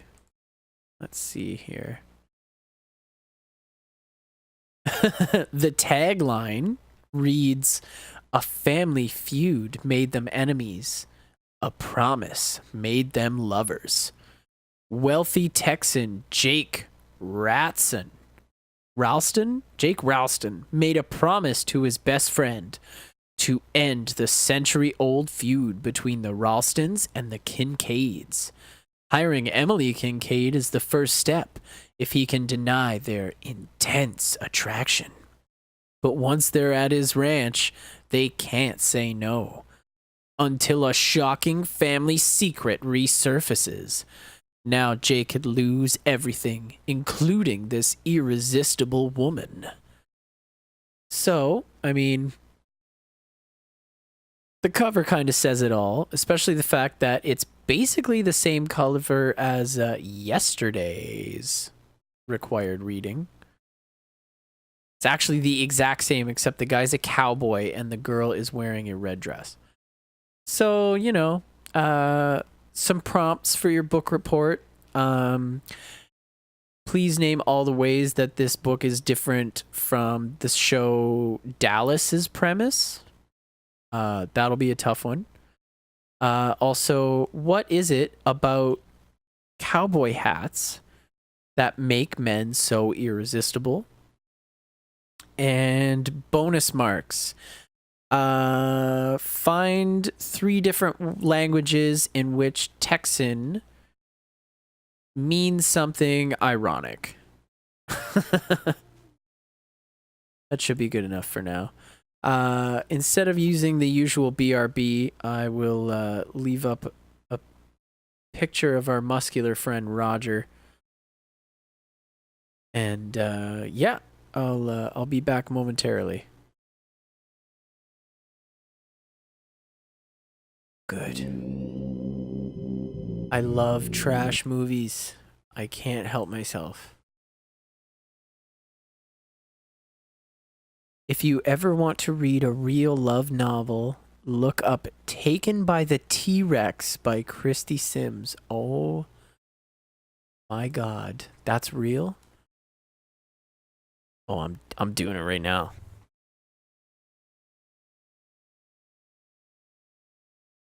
All right, let's explorinate, shall we?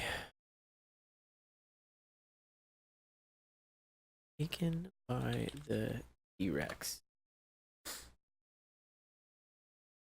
Oh my god.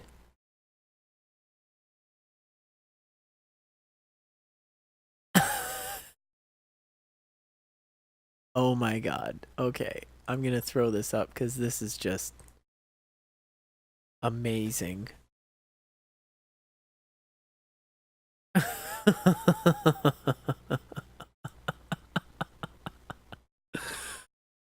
Oh, wow. Okay, let's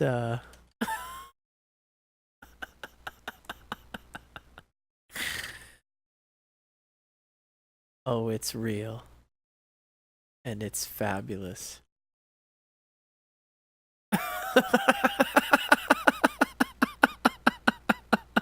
Let's just let Let this sink in. Drin is her tribe's chief huntress. She lives for the thrill of the hunt.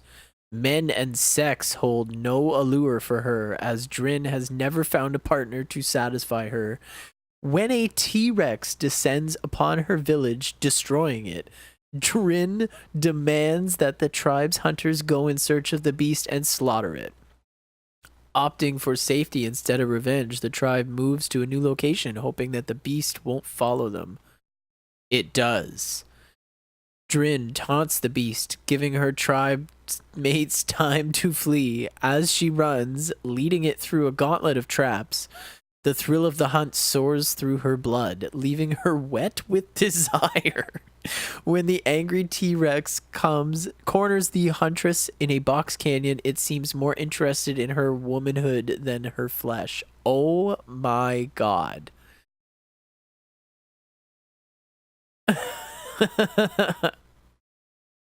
Wow. I am speechless. That is the most amazing thing I have ever. Thank you for that. Wow.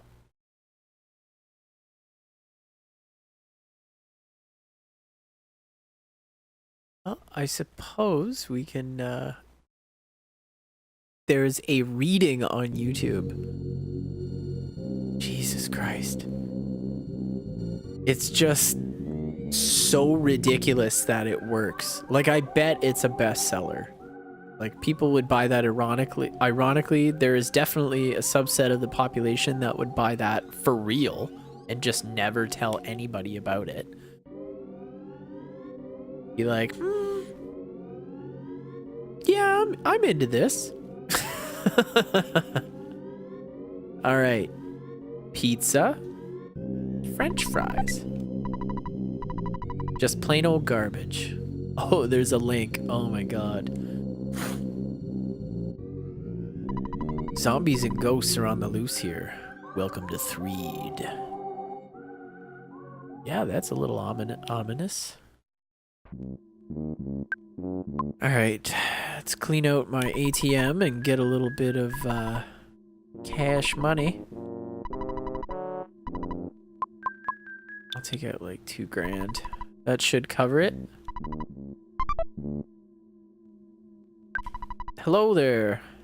How may I help you? Well, I would like to buy some things. Minor league bat? Okay.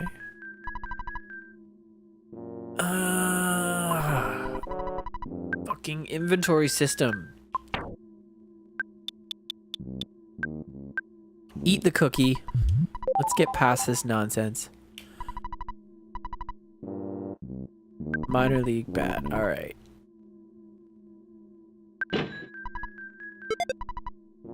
$59 to $70. It's always a very noticeable jump when you get new stuff. I really like that about the game. I don't really like when I have to make a choice about spending a bunch of money on new weapons and they only go up like incrementally. That's always such a letdown. Thick fry pan. 2 C's.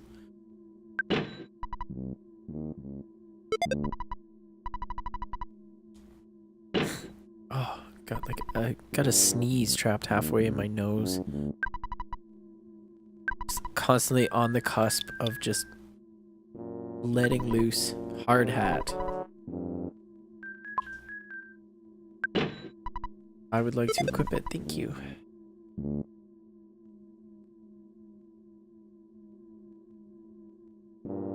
Two C, 5K, and 1 T-Rex.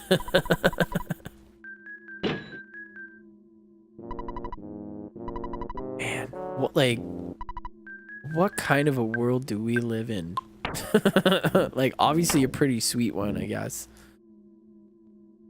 Because that is just the funniest goddamn thing.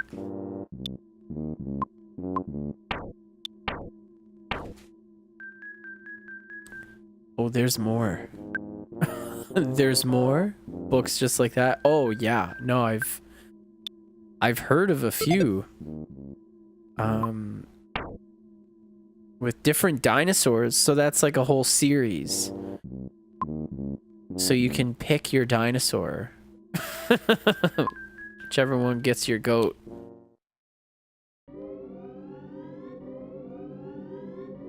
I'm more of a velociraptor man myself. I don't know. Diplodocus just doesn't do it for me. Gonna keep away from those. I don't really want to do too much fighting right now. It's because things can go south very quickly here. It's none of your business that we have a small house. Just keep all that whispering quiet out there. I like the, you know, Night of the Living Dead atmosphere where everyone's barricaded in their homes kind of thing. Zombies and ghosts are on the loose here, so I can't get to Tucson or Forside. Maybe the hidden road and the graveyard is safe. Oh, well, look at that. Right up front, one of the first NPCs you might accidentally talk to, and he tells you about the hidden road and the graveyard. There's taken by the tree, taken by the pterodactyl, and ravished by the triceratops.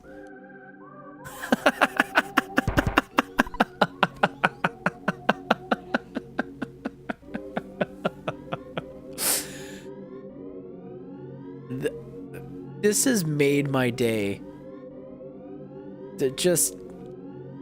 Oh, wow. Taken by the tree. Hello? Oh, a house we can actually go in. I overheard the zombies whisper, Master Belch will give us our lives back. Master Belch is the zombie leader. He must really be pukey. Lady, you have no idea. Garbage can. I remember getting absolutely trolled by garbage cans here because up until this point you see garbage cans and you're like, I might get some actual food or something useful. This is one of the first levels where garbage cans start being enemies. I saw a beat-up tour bus going to Forside. We can't go through the tunnel. The band was really noisy, so the ghost didn't approach the bus. Must be great to be so happy-go-lucky, huh? There's also a book called Taken by Aliens and Offered to the T-Rex. I'm beginning to think that maybe you're the one that wrote these books. The fact that you know so much about them. It's beginning to look a little suspicious. That's right. There's a rumor that a monster called Belch is screwing up the town. Belch? That's gross. Twisted name, even for a monster.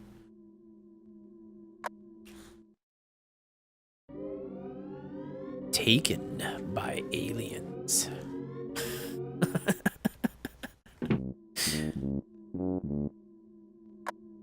Running from the velociraptor. Wow. You know, the more we talk about it, the more I feel stupid that I didn't come up with it and make a bunch of money. Like, if I could even have like $1,000 in the bank from writing fan fiction type romance novels about having sex with dinosaurs. I'm sorry, but I think you ought to leave right now. I have no guarantee that you're not a zombie out looking for lunch. Fair's fair, mister. You gotta do you. Hey, you don't look so happy. You better cheer up or you'll become a zombie. Some people have already become tools of the zombies. Hey, a mouse. You're awfully kind. I'm talking to a mouse. This mouse loves you. Oh, thank you. The last one is taken at the Dino Museum. Is that like... Oh my god. I don't even know if I want to know. Just let my imagination just run wild with that one. Is that like skeletal... Oh my god. My brain is on fire. This is just so ridiculous. Out of place, Sneck.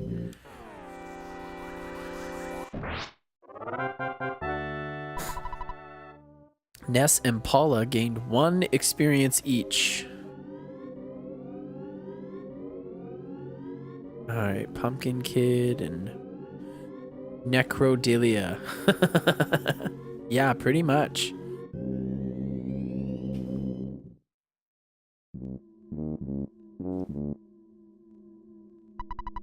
How can we defeat the zombies? Oh, I just don't know. The zombies are slowly advancing towards the tent. Everyone, I repeat, the zombies are on the move. I'm glad you're going to help us, but you're pretty young. Lady, don't start with that ageism bullshit. Why don't we get all the zombies in this tent and then set it on fire? We may all get munched before we have a chance to do anything. Yeah, you found another. Keep them coming. If you found another Dino Sex book, I want to hear about it. I'm so scared of the zombies. I spend all my time running from them. I can't even get home. Having the dinosaur's baby.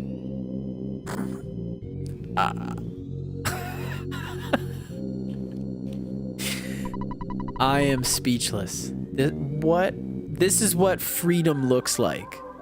This is exactly why the founding fathers of America wrote the Declaration of Independence, so that people could write erotic dino fiction. This is it. Mounted by the griffin? Now we're getting into Greek stuff? This is ridiculous. There's a rumor that there's an underground path at the edge of the graveyard that takes you somewhere. When you get through the path, you'll meet a dirty, stinky, ugly, powerful monster. I wet my pants just thinking about it. This town seems very dark, right? People are mostly living at the center of town. Wonder how we should get back to town. Get the town back from the zombies. Step 1. Learn to read. Want to escape to the beach? If it's your big dream, come to Carillion Beach in Summers. Summers Tourism Bureau. Taken by the billionaire dinosaur? Tell me that's fake.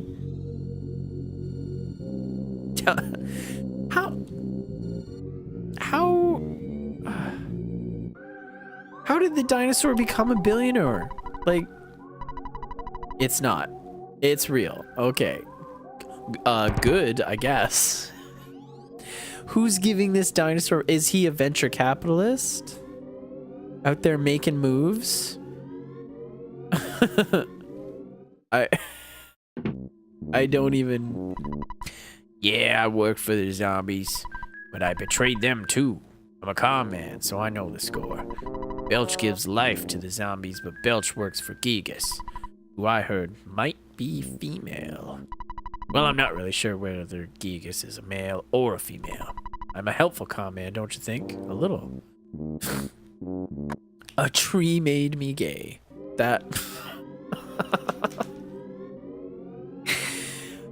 These book titles.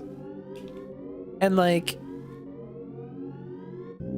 I don't know. These people have to know that what they're doing is like completely ludicrous. Like, I can't imagine a situation where someone would be writing a dino romance novel and actually being like, I'm a serious author, and having like one of those pictures where they're like holding their reading glasses and just barely smoking like a corncob pipe in like a, you know, a knit sweater or something on the back, and it's like, oh, he's happily married and teaches English at this university, and it's like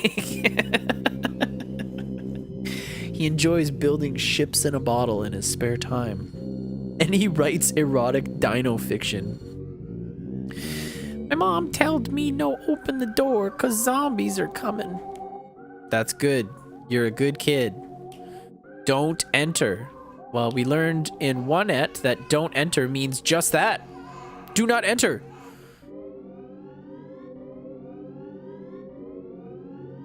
Let's see if we can't find more people to bother.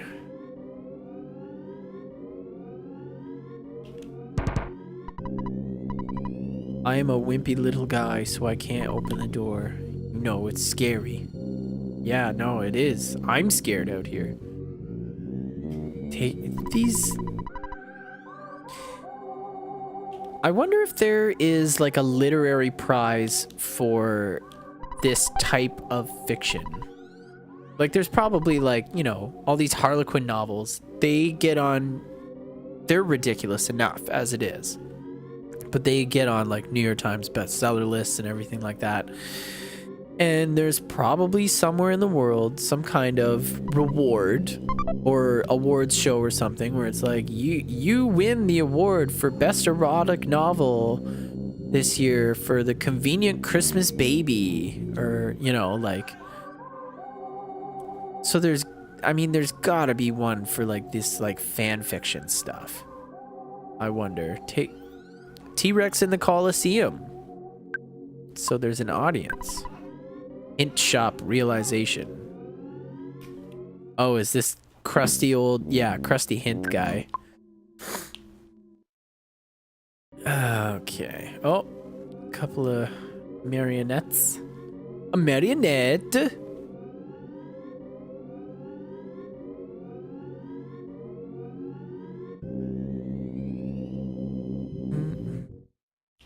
Oh, yeah. Professor Fuzzy Pickles. Do you wanna take my picture? 'Cause I won't remember. I'm pretty sure they had a hit with a very heavy...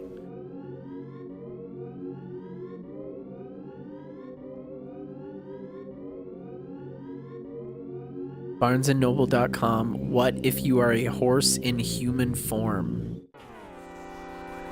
They're the best book. I'm a little afraid at what I might find. I feel like this is...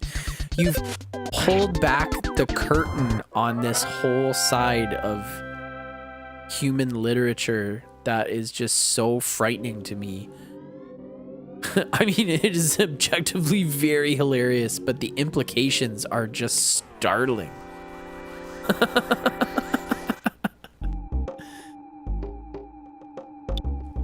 All right. Written by Jerry the Horse.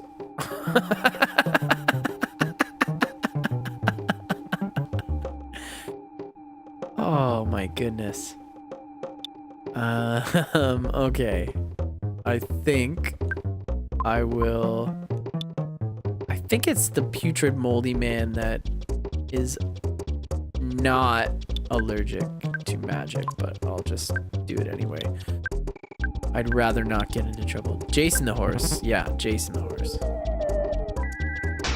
Tried to possess my teddy bear. Oh, I made the wrong call. It's the stinky ghost that you can use magic. Oh, he's just not allergic to fire. Boom, boom.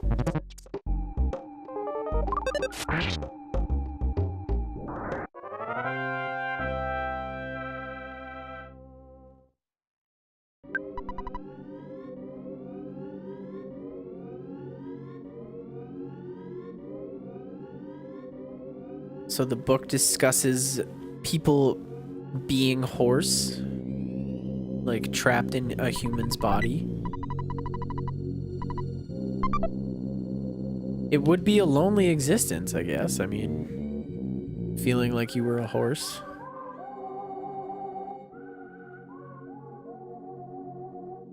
I mean, there's people that are like, I'm a baby. Like, I need to be in a diaper. And that's like their thing. They're like, their wives like go along with it. It's like, yep, he wants to be a baby. He sleeps in a diaper. I change him. I remember seeing that shit on like Jerry Springer, which like, that's an incredibly old person thing to say now. That show was the shit back in the day. You'd like rush home after school to watch the Jerry Springer show. I bet there's some good compilations or something on YouTube of like really good fights. It's like Jerry Springer and Jenny Jones and obviously Maury Povich.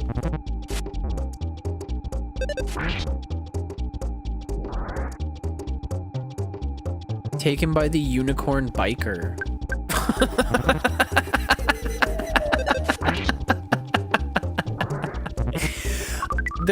There's gotta be an AI that is writing these. It's just they set the parameters. All right, it's gotta be erotic, and here's a bunch of random nonsensical nouns and different verbs for being fucked. And they just put it in a random generator. He looks you over.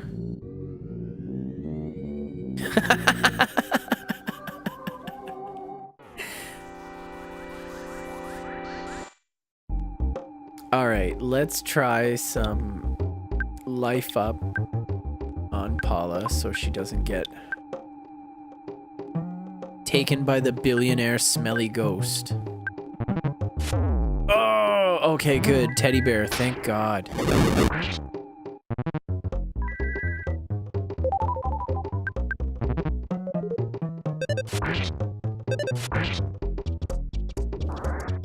Space raptors, huh? Really?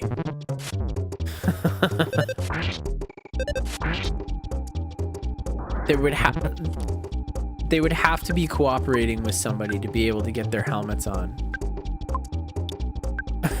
Their stubby little arms wouldn't be able to handle putting it. They couldn't even help each other. Oh, wow. That was close.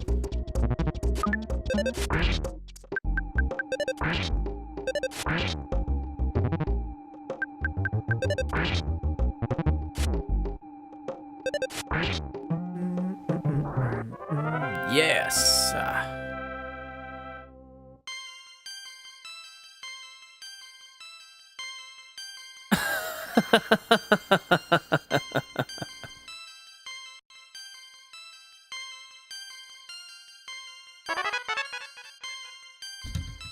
If a T-Rex was able to get high enough in the law firm, I mean, he's earned it. Draw your own conclusions. This is the exact reason why I don't put the chat in the video.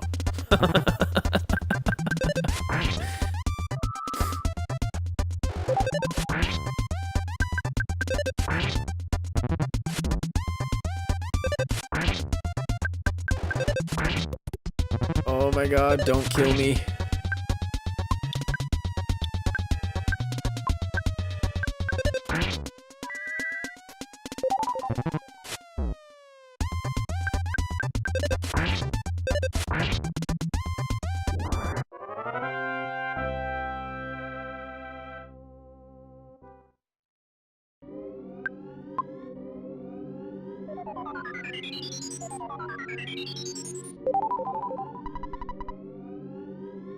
I see the link to that ebook there that I can just discern some of the words in it, and it frightens me. So basically, I've been in the wrong industry. I've been focusing all of my talents in absolutely the wrong ways. I knew that this bizarre type of erotic book industry existed, like literature. There's like a book about like, oh, and that's what you get, Ness. Thinking with your hormones, and then you get attacked by zombies. Uh-oh, you're losing consciousness. What could be the fate of Ness and his friend? Well, yeah, like I remember hearing about a Bigfoot related series of books. Just bizarre. But I mean, like, also hilarious. And, like, amazing that there is an actual market for something like this.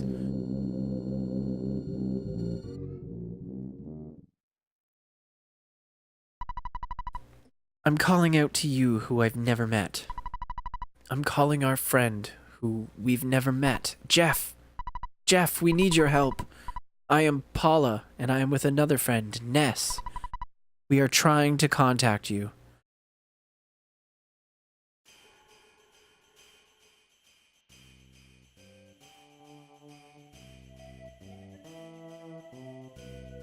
Winters, a small country to the north. Ah, Diet Canada.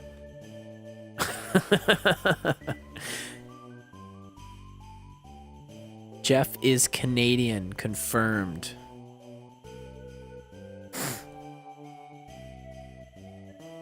He really does turn out to be an awesome character in the game. Those multi-bottle rockets that he gets later are just overpowered. I am Paula, and I am with another friend, Ness. We are trying to contact you. If you hear me, please wake up and head south. Only you, though far away, can save us, Jeff. Please hear my call and begin heading south. Jeff, you are a friend who we've never met.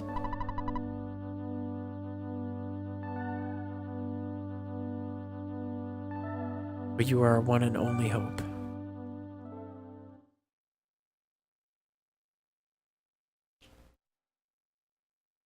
Oh, a rather topical piece on Brexit negotiations. Also erotic. That's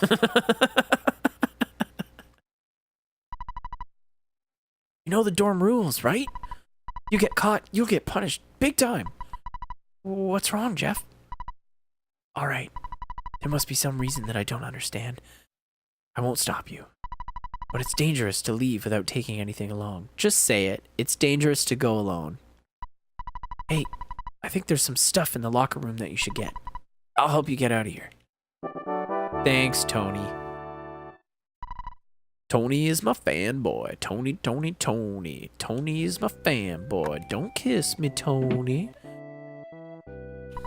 I heard a creature called Tessie lives in the Southern Lake. I don't believe it. I think someone made a model and placed it in the lake. I'm sleepy. I'll wash my face, brush my teeth, do my business, and go to bed. See, like, all of that didn't need to be said, but I'm also really glad that I read it.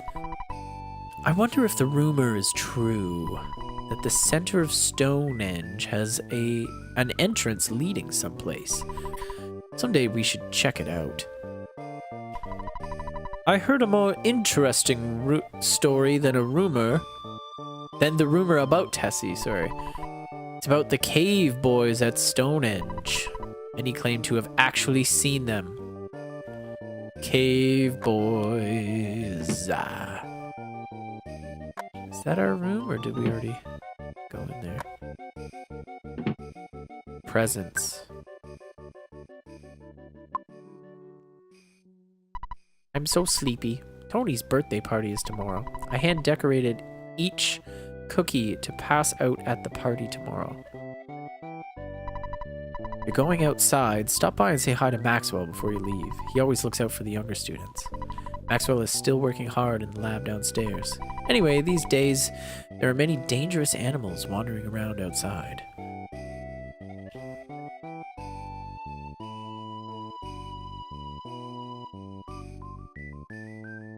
Funded by T-Rex, Bill Murray, and a clan of Triceratops rappers trying to get their album back. Nice Wu-Tang reference.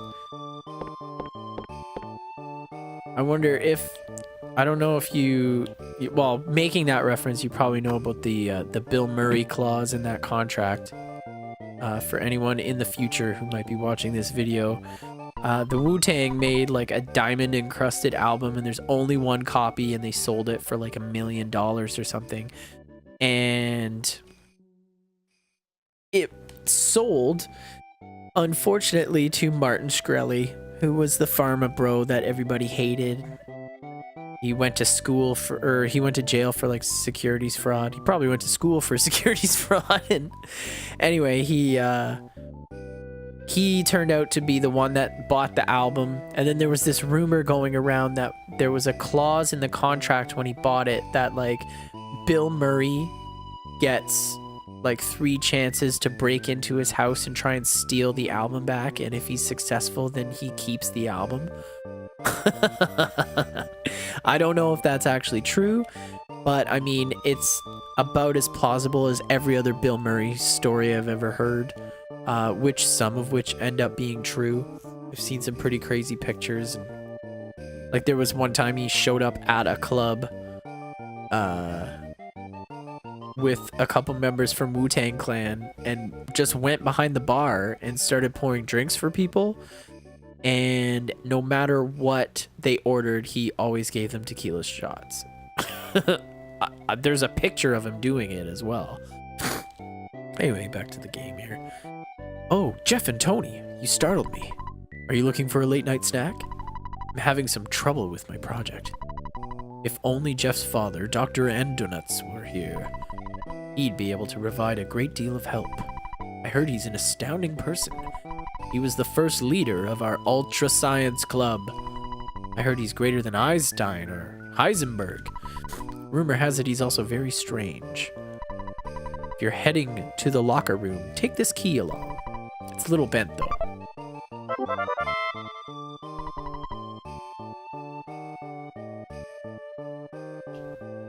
These are astounding book ideas. I feel like you're so well versed here in these ideas that you should probably be writing some of these. Literally just throw the wet towels on the wall and see what sticks kind of situation, because it appears like there's something for everybody in this genre. And I mean, you suck at writing? I mean, does it matter? Look at these books.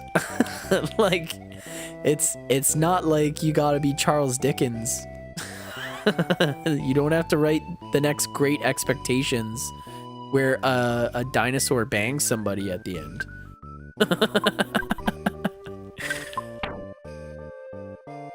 I highly doubt you have to be a very good writer. Key is bent and doesn't fit in the hole. Damn you! What is this garbage you've given me? The key didn't work, did it? I thought that might be the case, so I just invented the machine that opened doors, especially when you have a slightly bad key. Sorry for the inconvenience. Jeff got the bad key machine. If you are Dr. Endonuts' son, you should be able to repair small tools and make them useful. Just try to keep a positive attitude. Yeah, hey, I just go for it. I think it's a great idea. Clearly somebody took the chance and went for it, and now they're making hundreds of thousands of dollars on bizarre erotic fiction on Amazon. There's a Holmes hat. Perfect.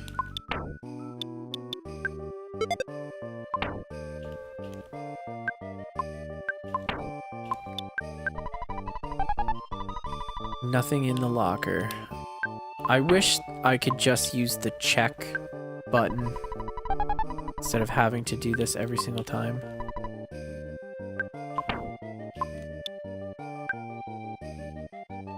Dino fiction is best erotic fiction. That is probably true.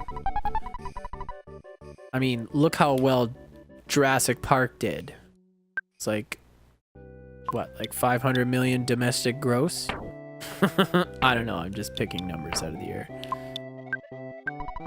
Imagine if there was a little in-out, in-out. Pop gun. Perfect, perfect.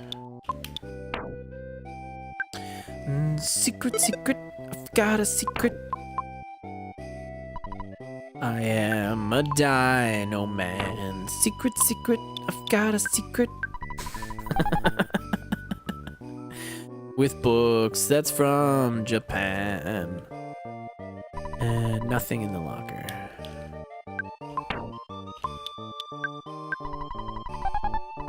There was a broken air gun. All right, perfect. Oh, that's why you read so much dino fiction. You're part dinosaur. You got family members that are dino? Why didn't you mention that? I feel like there's a chance to be celebrating your heritage. You should take it.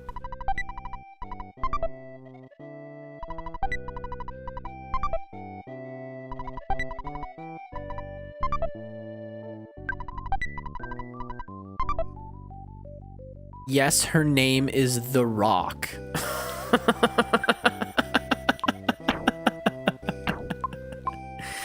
I am only 800 years old.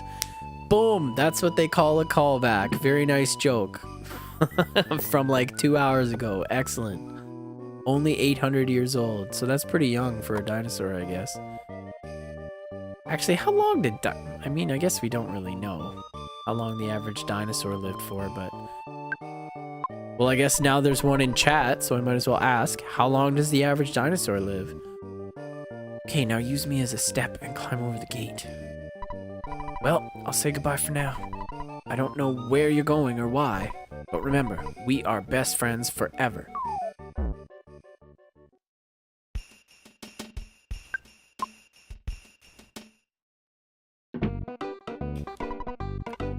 Yeah, that monkey. There's a monkey at the entrance. Take the monkey. He's really noisy. If you buy a pack of bubblegum, you can have the monkey for free. 5 million years. That's the lifespan of the average dinosaur. Otherwise, he will cost you $1. So do you want him? Yes. Oh, you can't carry anything. Oh, inventory management strikes again.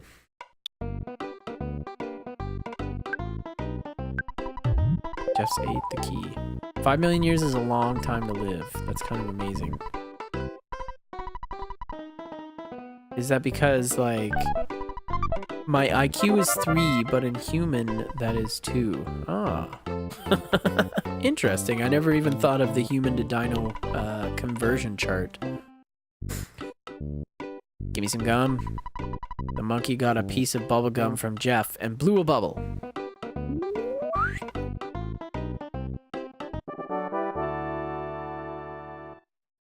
Bubble Monkey joins you. I will name him Chompers. I don't have an ATM card. Is it cold outside?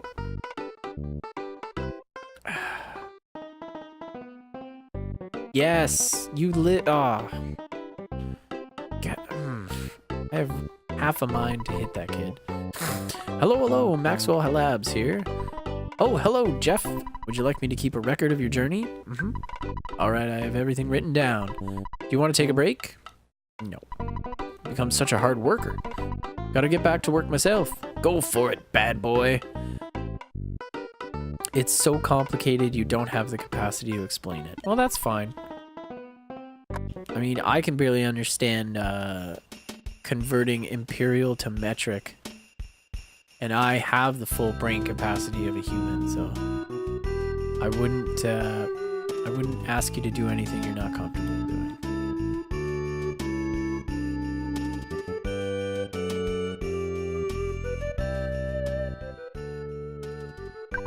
The tame animals have become wild. Something evil is going on.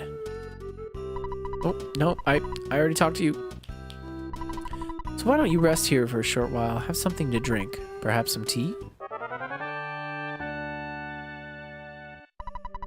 Are you feeling much better now? Good luck. Thank you, random strangers. It kind of reminds me of the song Misty Mountain Hop by Led Zeppelin. Hey, strange person. Come have tea. And it's acid. It's a very hippie story. I almost said parable, but there's no real lesson to be learned from it other than just be awesome. You should be comfortable with your identity. I mean, it's who you are, right? Tessie may unexpectedly be living in the woods. I personally think so. Well, you're personally wrong. I heard the wind is always blowing when Tessie appears. Achoo! Feel like I'm catching a cold. I had a cold remedy, but I had to use it when a spaceship shot me in the face with a laser. If I find Tessie, do you think I'll get in the newspaper? I'm looking for my 15 minutes of fame. Alright, let's use the phone. I luckily didn't get into a scrap with any goats. I can probably take out a few worthless protoplasms in the upcoming maze here. What a cute little monkey. Would you like a piece of gum? Maybe monkeys don't like gum. Do not presume! You're right. We're here at Lake Tess, waiting to see Tessie. We're known as the Tessie Watching Club.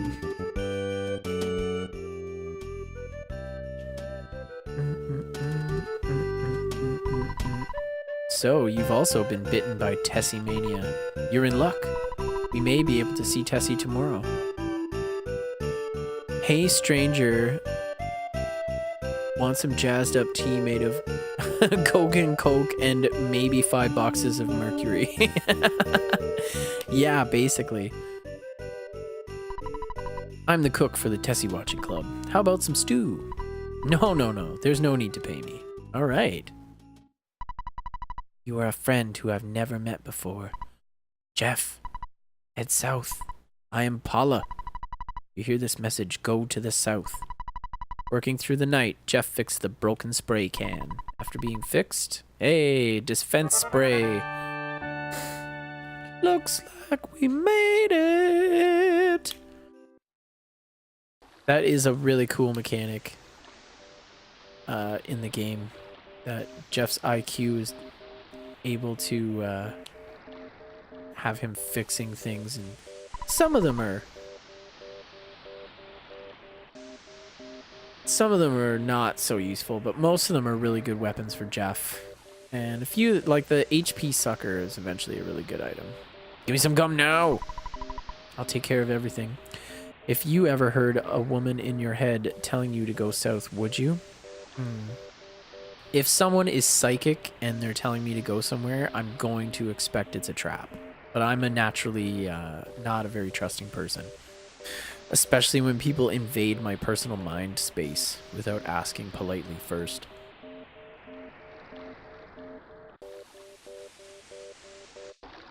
And I mean, like, they're being pretty insistent. Granted, this is a situation where somebody actually needs help and the fate of the world is at stake. Fine.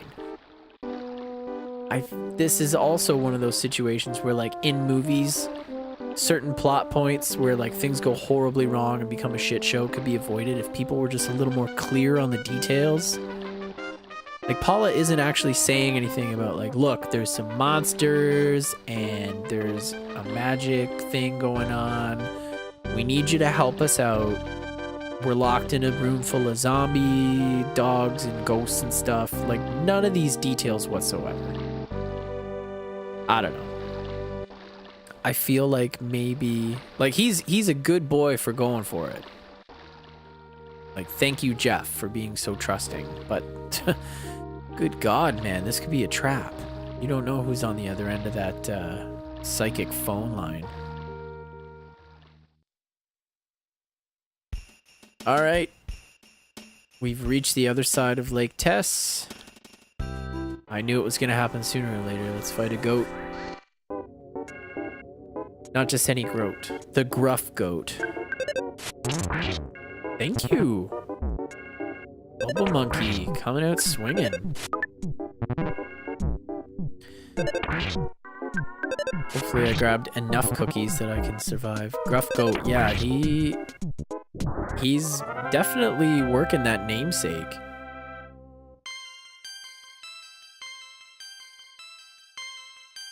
I think it's funny that it's just like a goat constantly ramming you with its face and you're just shooting it with an air gun. Like, just allow that one to simmer, play out in your head as a scenario. Welcome to my modest dungeon. Brick Road. Goodbye, yellow brick road. Rowdy Mouse. I leveled Jeff to level 18 before I went to Threed. That must have taken a very long time. I've definitely done silly things like that where like I try to get a character like super powerfully leveled. Like in some games where it's like there's a plot item that you're supposed to get and you need to do something to do it, but like they also give you a fake option of like, oh, it'll cost 50,000 gold to get this potion to cure somebody. It's like, all right, hold my beer and just go and fight like level 1 monsters and try and get like 50,000 gold. That was always fun. Of course, we were bored children back then.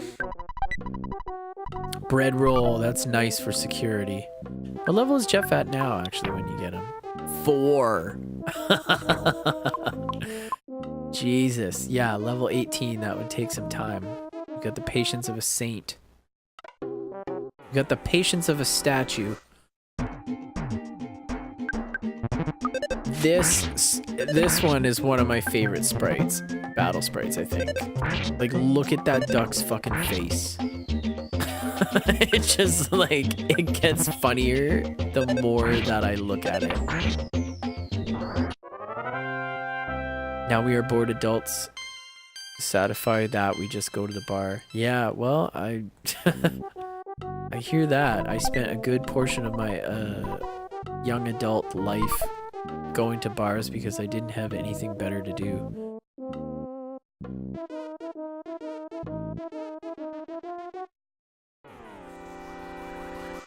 Of course, I mean, usually I had a reason to be there because I was playing.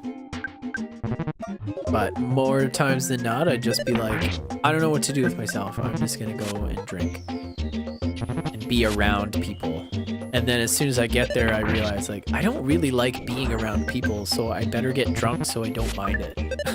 And it's kind of a terrible cycle. I imagine probably a lot of people go through that thought process and just assume that maybe they're not the ones that are normal. But they are. I've actually heard people kind of say that a lot, that when they're in social situations, they feel so nervous that they just go for drinks and then they accidentally drink too much, and that's how they become like alcoholics. Like, just becomes a crutch to try and deal with the fact that you have undiagnosed social anxiety. I hate people. Yeah, I can take people in smaller crowds or people that I know. I really need to be in the mood for it. Another Professor Fuzzy Pickles. And it's funny because I spent years as a performing musician. So I'd be up playing in front of tons of people and being ridiculous and wearing crazy outfits and things, and it's kind of funny because then you get off stage and you're like, okay, there's too much attention, like, don't talk to me. It's like a switch flips when you have to do it. Then you come off and you try and tell somebody that you like have anxiety and they don't believe you.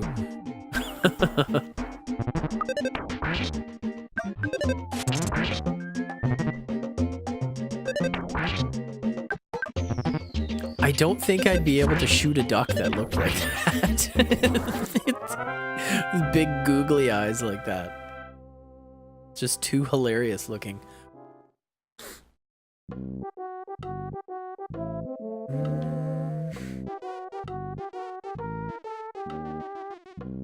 I love this music. This music is really funny. I don't think anyone could. Yeah. You'd be surprised. Some people are monsters. And some people read erotic dino fiction.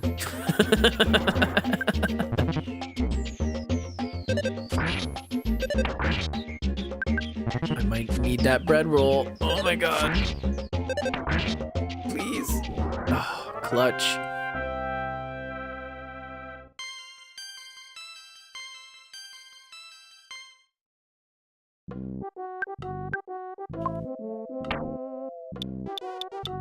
Where you at, Ted?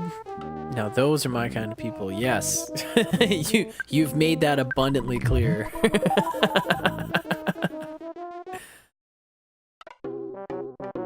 Oh, farts.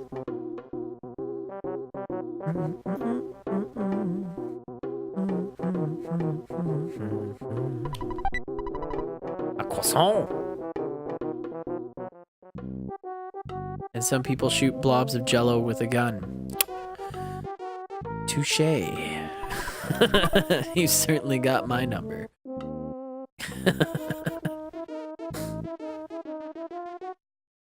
I love that there is a character that's just called Worthless Protoplasm. That's a kind of a hilariously like high level kind of joke. Like I learned the word protoplasm from this game when I was like probably 10 years old. I played it. Wasn't really sure what it was, but I mean, you know, you put 2 and 2 together with the imagery and it's like, okay, so it's some kind of goo.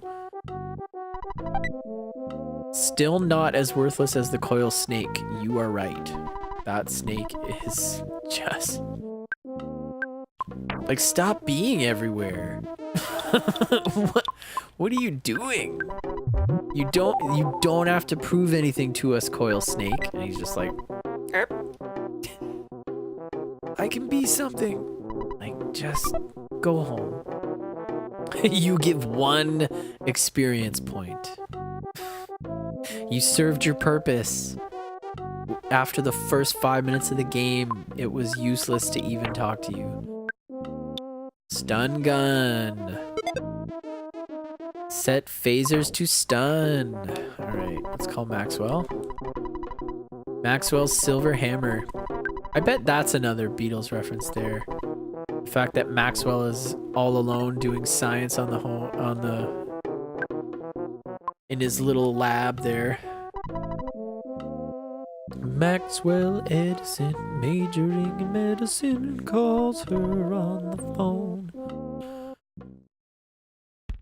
You'll have to forgive me, I'm a big Beatles fan. Maybe it was too easy? My name's Brick Road, I'm the dungeon developer. I've devoted my life to making dungeons. Well, by combining my skills and Dr. Andonet's intelligence, I can become Dungeon Man, the first combination of human and dungeon in history. Let's meet again once I have become a dungeon man. Would you like to get a good night's rest? Yes, I would, thank you.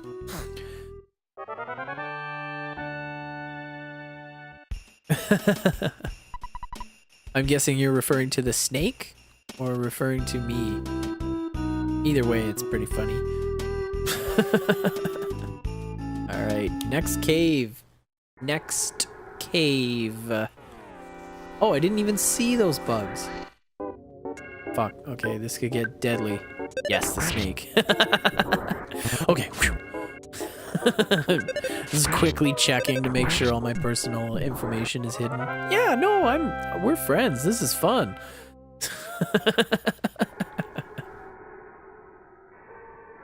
Ah!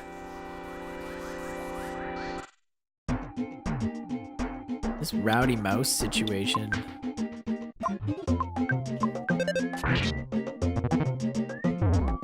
Oh dear. There we go. Nice, nice. Stun gun. Up in my game a little bit.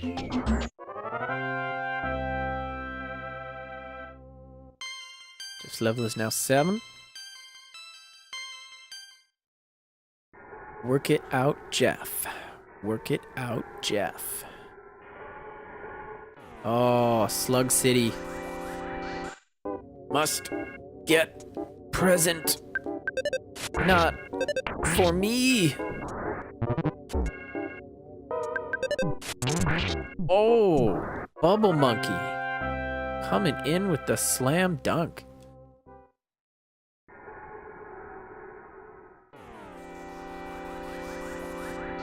I love that monkeys are play a role in this game. They look so funny just with their chubby cheeks, which like monkeys don't look like that at all. But just the way that they're drawn. What if Ness got the gutsy bat in Onette? I guess yeah. How fast would everything die? It like immediately. Everything would get smashed into oblivion. You'd be hitting like 900 HP. Okay, I'm gonna trade for that hamburger. What do I got? A croissant? Yeah.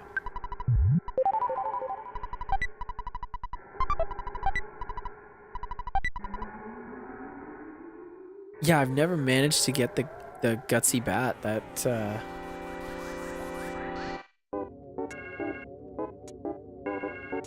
That's always eluded me.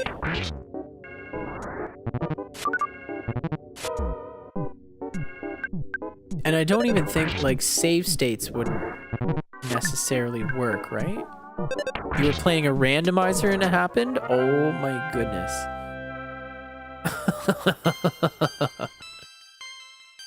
That would be an incredible feat. At first, it was in Tracy's room. So like first box that you open, you get one of the best weapons in the game. That's amazing.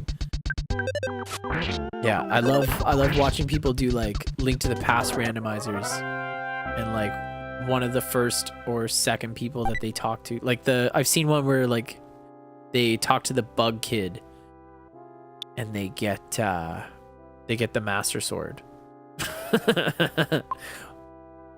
Or they'll get like the upgraded sword from the guy under the bridge.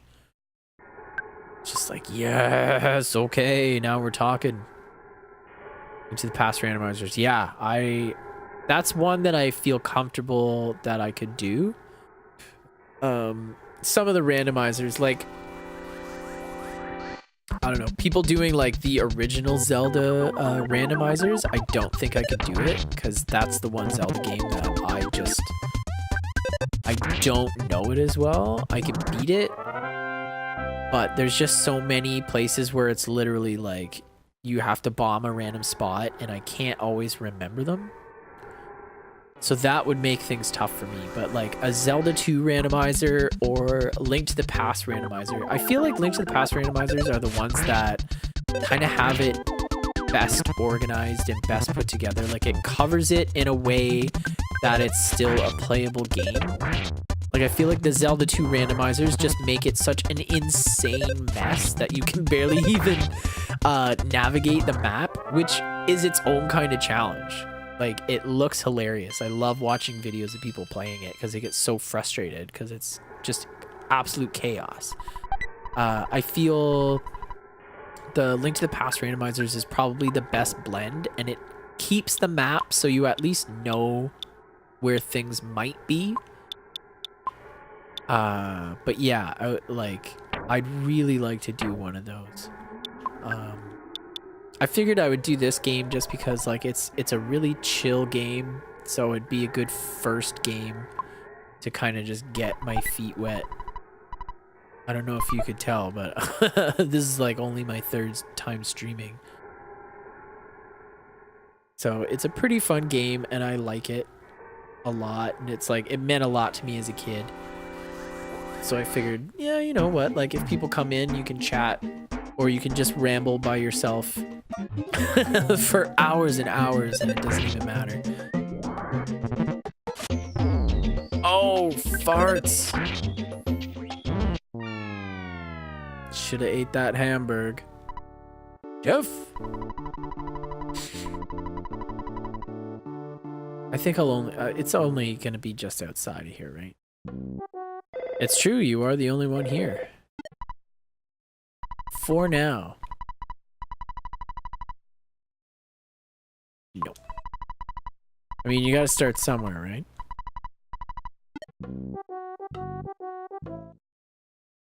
Who knows? Next time you stop in, there may be one other person, and they'll be talking about erotic pirate fiction, and then you guys can form a fast internet friendship.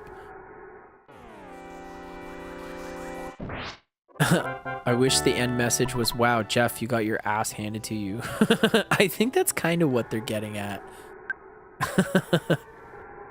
You really got your ass handed to you, didn't you, boy?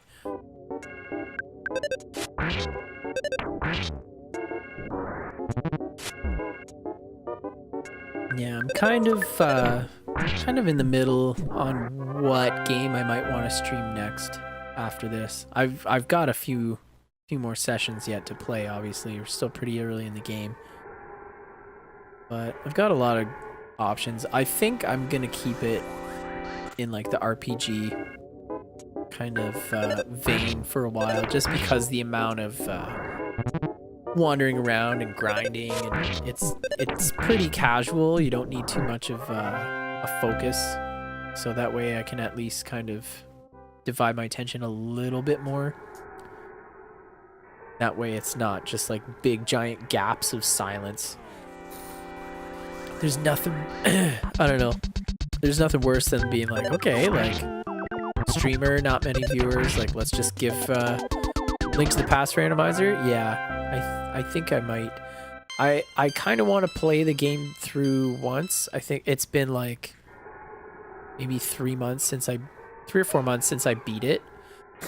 So maybe to just give myself a little refresher course on, just to make sure I remember where everything is. Or maybe not. I mean, that would be probably part of it, is just to go in blind. I don't know. It's kind of some games, like the choice seems kind of intimidating because you look in the gallery and every single person is doing like speed runs or trying to do randomizer like personal bests and stuff, and it's like, okay, maybe that's what people want to see. But then I guess maybe that would be the advantage, being the only person that's like in there playing a game casually. Not everybody wants to see people do the best. Sometimes it's about the friends you meet along the way. Alright, this could very quickly turn into a bad situation. Okay. Gonna eat this hamburger. Yeah, same. I like going into a really casual room and just hanging out. I like being able to chat with the people and stuff like that. I've kind of been spending like the days leading up to my first streams just kind of hitting people's rooms up and just talking to people and seeing what kind of things I like and what things I don't really like. And I don't know, I'd rather be in a room that's kind of like this, where it's just like, you know, ripping weird jokes and playing the game really casually. And I mean, this is what I liked about sitting around playing video games with my friends growing up. You know, you're all sitting in the room together and just kind of half paying attention sometimes and playing the game together. If you, oh, like I read in Nintendo Power, if you do this, or like, oh, here's this weird rumor, or hey, did you hear about that dinosaur porn book? And you know, that's kind of the thing I feel like I chase when I'm playing video games. It's just that that relaxing feeling. Bubblegum. Here we go. Bubblegum. A monkey took a piece of gum. Whoop.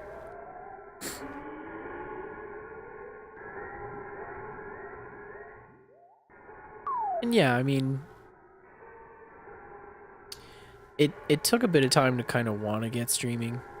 Like, I've been wanting to do it for a long time, and it's always like, oh, like I gotta have this ready and I gotta be able to do this or whatever. And it's like, really, you just gotta kind of start at some point. Nothing's gonna be perfect, and it's not like you're gonna have 100 people watching you at first. You gotta build to that. And the only way that's gonna happen is if you do it, and you do it consistently. And eventually people will find what they're looking for, hopefully. I know there's other people that want to just hang out. I think I'll ask her for a date. She's my type.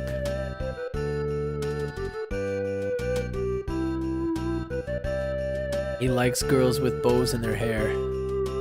And that's it, he left me. We were buds. Bros before Monkey hose. Okay, this is a bad situation. Okay, good. You kids don't look very bright. You're one to talk. Kids plural. The only reason, yeah, that's the. It's a little before assuming somebody's gender was a bad thing. They just like, oh, she's my type. Walks over to the monkey. He's like, excuse me, my name is Lloyd. How dare you? This is a unisex bow. All right, let's talk to my dad. Mr. Brick Road, the dungeon maker referred you, right? Not only that, what? Who? My son? Oh, I can't believe it. You're Jeff, my son. It's been maybe 10 years since I last saw you. I'm so glad you're such a healthy boy. Those glasses look good on you. How about a donut? Yes. Well, I was only offering. I'd also like a donut right about now. Have you already checked out Stonehenge? Well, at least I asked. Okay, by the way, why are you here? Oh, I see. That girl named Paula must have sensed I was here. Okay, I'll try and help you out. I'm trying to make a phase distorter that can connect 2 points in space and time. It's still incomplete. I'll let you use another invention I call the Sky Runner. It's a little old, but it'll certainly help. When you board, always listen for the message that comes from your destination. You'll get there for sure if you listen to the message. The round machine over there is the Sky Runner. What do you think? Isn't it neat? Get in. Let's get together again in 10 years or so. They really nail the dad characters in this game. They're all very like detached fathers. Go upstairs. Yes. Yes.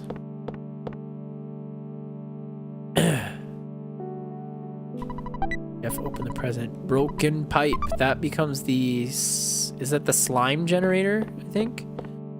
When he finally fixes it.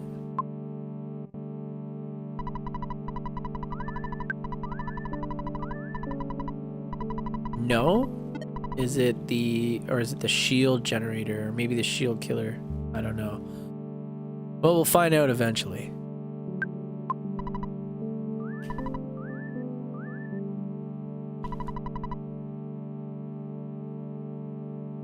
There we go. Shield killer. Yeah. I love how he's a hard-working astrophysicist, and the only thing he has on his chalkboard is E equals MC squared. What happened? It's not moving. Hey, why don't you try pressing the button on the controller? There we go. That's it. That's it. That's the money.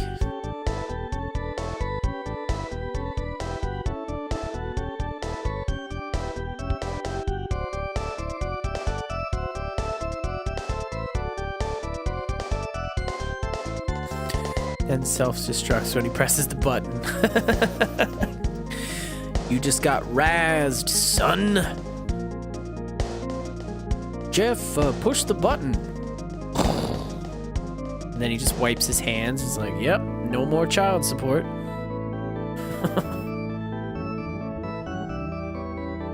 Somehow that seems kind of on theme with the dads in this game.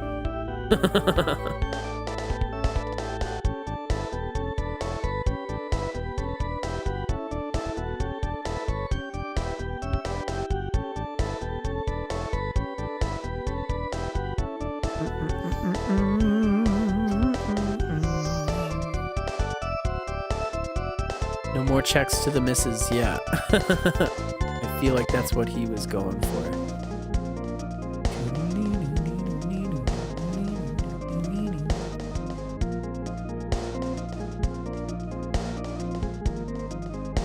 It's nice that they have a little preview of some of the next areas to come. A little teaser. And also this song is really awesome.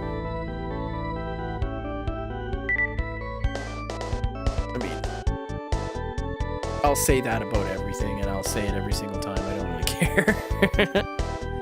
Oh, this song is the best song. But that like compression and reverb on the snare hit, it sounds so much like Secret of Mana, which is another game that I definitely want to play. I finally got a card of a little while ago. That's one game I've been meaning to play for a very long time. I got a little bit into it like maybe 10 years ago, but I never got very far. I think I just got the third character, and then I didn't get too much farther than that. Man, oh man, did that ever scare me? Skyrunner, I guess it took a little damage while landing. Oh well. You don't have to explain a thing. I'm Jeff. I came because you called me. I'm not very strong, really nearsighted, kind of shy, and I tend to be a little reckless. This is just the way I am. I hope you want me to be your friend. Okay? All right. Let's go back to the journey then.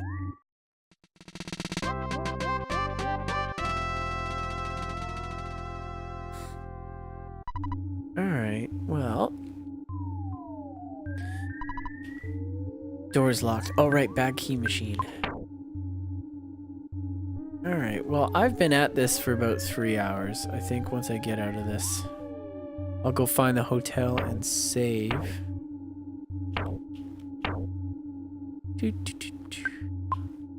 The best part of the game is Pooh's. Oh, the moo training.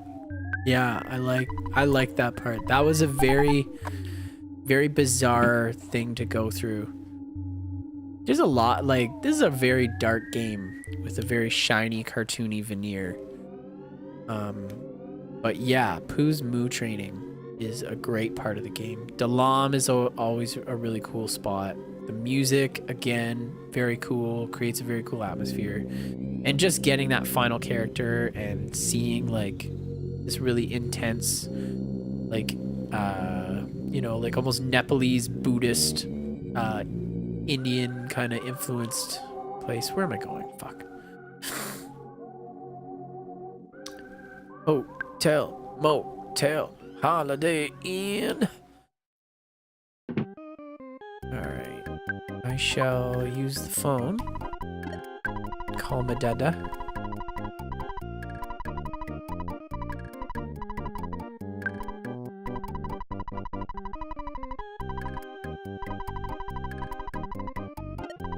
Perfect. All right. Well, that about calls it, does it for this evening. Yeah, it was fun chatting with you. Hopefully you stop by. I'll probably be doing this again around the same time. Usually every night. During the week, and maybe some weekends. I'm pretty much just hanging with my lady and my baby. That's kind of my game. So getting to hang out and play video games and talk to other people is a nice money-free way to do things. So yeah, thanks for hanging out, and